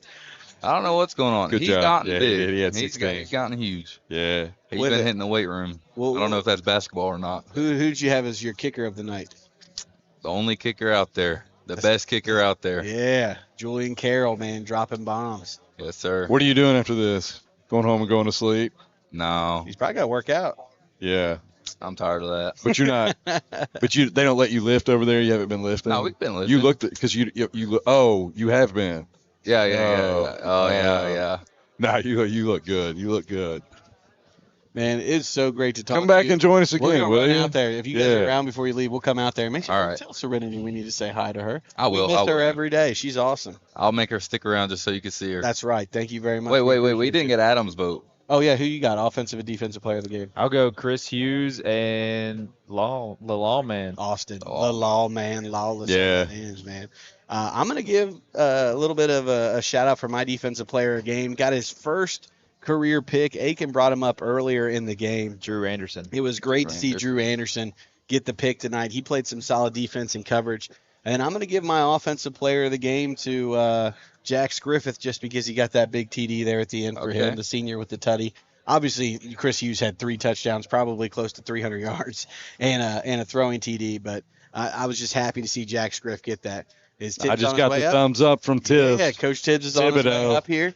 Man, Koger, it's good seeing you, buddy. Yes, sir. You Keep too. it real out there. We'll chat with you in a bit, man. Good seeing you. Yes, sir. Coach Tibbs is on his Coach, way up. If you thank you guys, for inviting me. no, anytime, man. Yes, sir. We got Coach Tibbs coming up here, the offensive coordinator for the Briar Jumpers. I'm excited to get to talk to him. He's we get to deal with him in the basement all the time. You know? Let's look ahead next week. Who we got next week? Next week we have Monroe County's off the bye. We have Clinton County. Clinton County Head at down Blair there, County, head down to October Albany. 3rd. Yep. Hey, that'll be Clinton tough, County man. on the road. Yeah, it'll be an interesting environment tonight. I've had some tough games there in basketball, I can tell you that. Looks like they're sitting at 1-4 on the year. I've only had 2 technical fouls as a head coach, and one of them came to Clinton County. Thank you to Serenity's dad, actually, Tim Haynes. Yeah, there you go. Hey, a few years back in the All-A Classic basketball, Owensboro Catholic had to go to Clinton County, got beat over there. I don't know if you remember that, but yeah. Really? Tough Owensboro place. Catholic? Yeah, man. They've had some seriously good teams over the years, too, as well. Oh, here we go. Here comes Tibbs. We got Coach Tibbs the rolling man in. himself coming on in. Prepared for all our questions tonight. We got some hard hitters. All right. If you're Yeah, either way you want to pop it on. All right, we're here with offensive coordinator, Coach Tibbs. It's been a pleasure to get to talk to you over the last 2 years, but we kind of just want to, kind of bring it up here as you're kind of a new Briar Jumper. What's it been like the last 2 years here at Somerset? Well, I mean, you look at the crowd tonight. You look at all the festivities all week. It's truly a blessing. I want to thank Mr. Lively, Down, our administration at Somerset. Sorry. Yeah, we put you up the steps. We should have went with a little delay. You come up you're the good. steps. You're good. Yeah, and that's the 4th time tonight. So, but from the administration down, it's been amazing. My wife graduated from here. My father-in-law. Hey, it's a family tradition. You catch your breath. We'll chat real quick. But we get to be in the basement with Coach Tibbs on a regular basis. He works down there. He's great with the kids. He's great around the building. He's been fantastic to have. And it's really cool to see kind of how he gets along with all the kids, right? I mean, you got to work in school suspension all day. Not necessarily the best, but you do a great job of relating to the kids. And I feel like you don't get a lot of repeaters kind of because of the work you do down there as well. So I'll give you that shout out as well. Yeah, so continuing on, the administration's been great. The staff, they're amazing. And like I said, just looking around tonight, I mean, there's nowhere you'd rather be. I've had other jobs, and Coach Clevenger hit the nail on the head in the pregame. There's not a lot of places that do this, for the floats, the traditions, and, being married to a Briar Jumper. I was kind of envious for a while hearing all the stories and coming down, and, I was at the 19 state game. It's just cool to see and now be a part of it. I'm so appreciative of Coach Clevenger, giving me the opportunity. We had a baby girl in January, and what an honor to raise her in a place like this. Yeah, that's right. That's the most amazing part. That's absolutely true. And we got a big win tonight. Probably a little slower start than we wanted. Is that fair to say? Kind of talking about it. What went into your guys' prep this week? Because I think Metcalfe's been a team that has been on kind of the improvement week to week. Yeah, they took away some things we've been really good at all year early in the first half. We had a lot of mistakes in the first half. Again, our coaching staff, Coach Clevenger, does a great job at halftime. We talked through things, and, we saw something, and he made a suggestion, and so we went with the second half, and we saw, I think, 28 points in the second half. The kids responded well. We challenged them to get off football and, be physical, be the physical bunch they are. And it was good to see that physicality come back. It was, and some of us up here had the score predicted right from the start, 42-6. I don't know who that was, but some of us did. Can you give us an update on Woolridge? I haven't heard anything yet. Yeah. So, but hopefully he's all right. He made first play of the game. We came out high. He made the great catch and made a move, and that's what he's good for. And like I said, our offensive line in the second half, though, they made a big adjustment, and we, adjusted as well as coaches, and we challenged them, and they responded really well. I'm always a huge fan of, especially at these smaller schools when you have to deal with these injuries, and we've gotten the injury bug a little bit, but you always kind of have that next man up mentality. Well, who kind of impressed you tonight from some of those kids stepping up? Maybe some of the younger bunch, or who kind of impressed you tonight taking the field? Well, Jake Barley hasn't played offense for us all year. He's in, some of our goal line sets. He played left tackle for us last year. We're trying to give him a break on that, let him play defense only. We had repped it early in the week, getting him some more tight end. If you notice in the second half, that's what he did, and he, made some good blocks, and that's what we counted on. And I thought, him, in the second half, he hadn't played it all year. He kind of jumped in there and did his job very well. Yeah. Also, Corbin Samala was a guy that's been banged up, and I thought he ran the ball. He was tough in that. Then obviously, 17, man. Yeah, that's Chris Hughes. He's special. Like I said, when I got the job, I turned on the tape and 17, stood out right away, and he's done that now, and he's moving closer up that Somerset all-time history list. 119 years, and he's almost at the top. That's something to be pretty proud of. That really is, man. Yeah. Just a super kid. I've got him in class. He's just easy to get along with. Oh yeah, he's a great kid. He doesn't bother anybody. He's incredibly smart too. And it's he's played receiver, he's played quarterback, he's played running back, he plays defense. He just does a great job. What's the rule here? 24 hours to celebrate this, and then we're on to the next? Yeah, typically on Saturdays, I like to wake up and I go to Amon's, or shout out to our game sponsor, Midland Farms, get a little breakfast from there. Yeah. And just kind of hang out with the wife and Cooper. We watch college football all day. That's kind of what we do on Saturdays. I'll probably turn on Clinton County a little bit and rewind some of this game. And then we bring the kids in on Sunday, and that's kind of when we get prep started for next week. Yeah, man. We love having you. I don't know, Coach Haste, Coach Aiken, you got any last questions here? Oh, man. Coach, is there anything you'd like to just say before we wrap up here? Just thank you again, guys, for, the opportunity. You guys do a great job. We like watching the YouTube broadcast back. You might get some kicks out of this one. We got a little off topic at time. Well, and here P schedule. So. And here I come up the steps. You can't breathe. So I'm sure I'll get some kicks out of that. But again, just last few things. Again, thank you to Somerset community for coming out tonight. The floats look spectacular. We got a chance to take our daughter over there for 2 nights. Again, it's just awesome being a place where, you feel comfortable raising a family. And, and like I said, I think Hannah's a 4th generation Briar jumper. Her grandpa taught at Meese for a long time. Frank was on the 80s team. And, and just, thanks to Coach Clevenger and staff, they do a great job, and like I said, you see the defense week in, week out, he does the defense, and those guys, man, they get after it. And, I'm just so appreciative of him and our staff. Castle, my right-hand guy on offense, he gets the calls on the field. Yeah. He does a great job, everybody, it's just it's a team effort, and it's a team I'm glad to be a part of. Well, you're pretty daggone good yourself, Coach. I appreciate it. Like I said, team effort, man. Yeah, It's all, we all work hard, and and like I said, shout out to Castle. Come watch his middle school team tomorrow. I think they play at 11. They're doing a good job. They're rolling. After our daughter's soccer games, we can roll over. That's true. Those guys, and those. After I stick my head in the microwave for about 45 minutes after that. But those guys do a great job too, so I'll be over here watching them. But it's like I said, it's I'm glad to be at Somerset, and it's a great win tonight, and happy to be 2-0 in the district. Yeah, we're very blessed to have you again. Thank you, Coach, for your time, and we look forward to chatting with you throughout the week and as the seasons progress. And congratulations on the big win. Go enjoy it with your family. Thank you Thanks, again, guys. Coach. Yeah, Congrats, it. man. Yeah. Congratulations. Thank you, guys. See ya. See ya. That's Coach.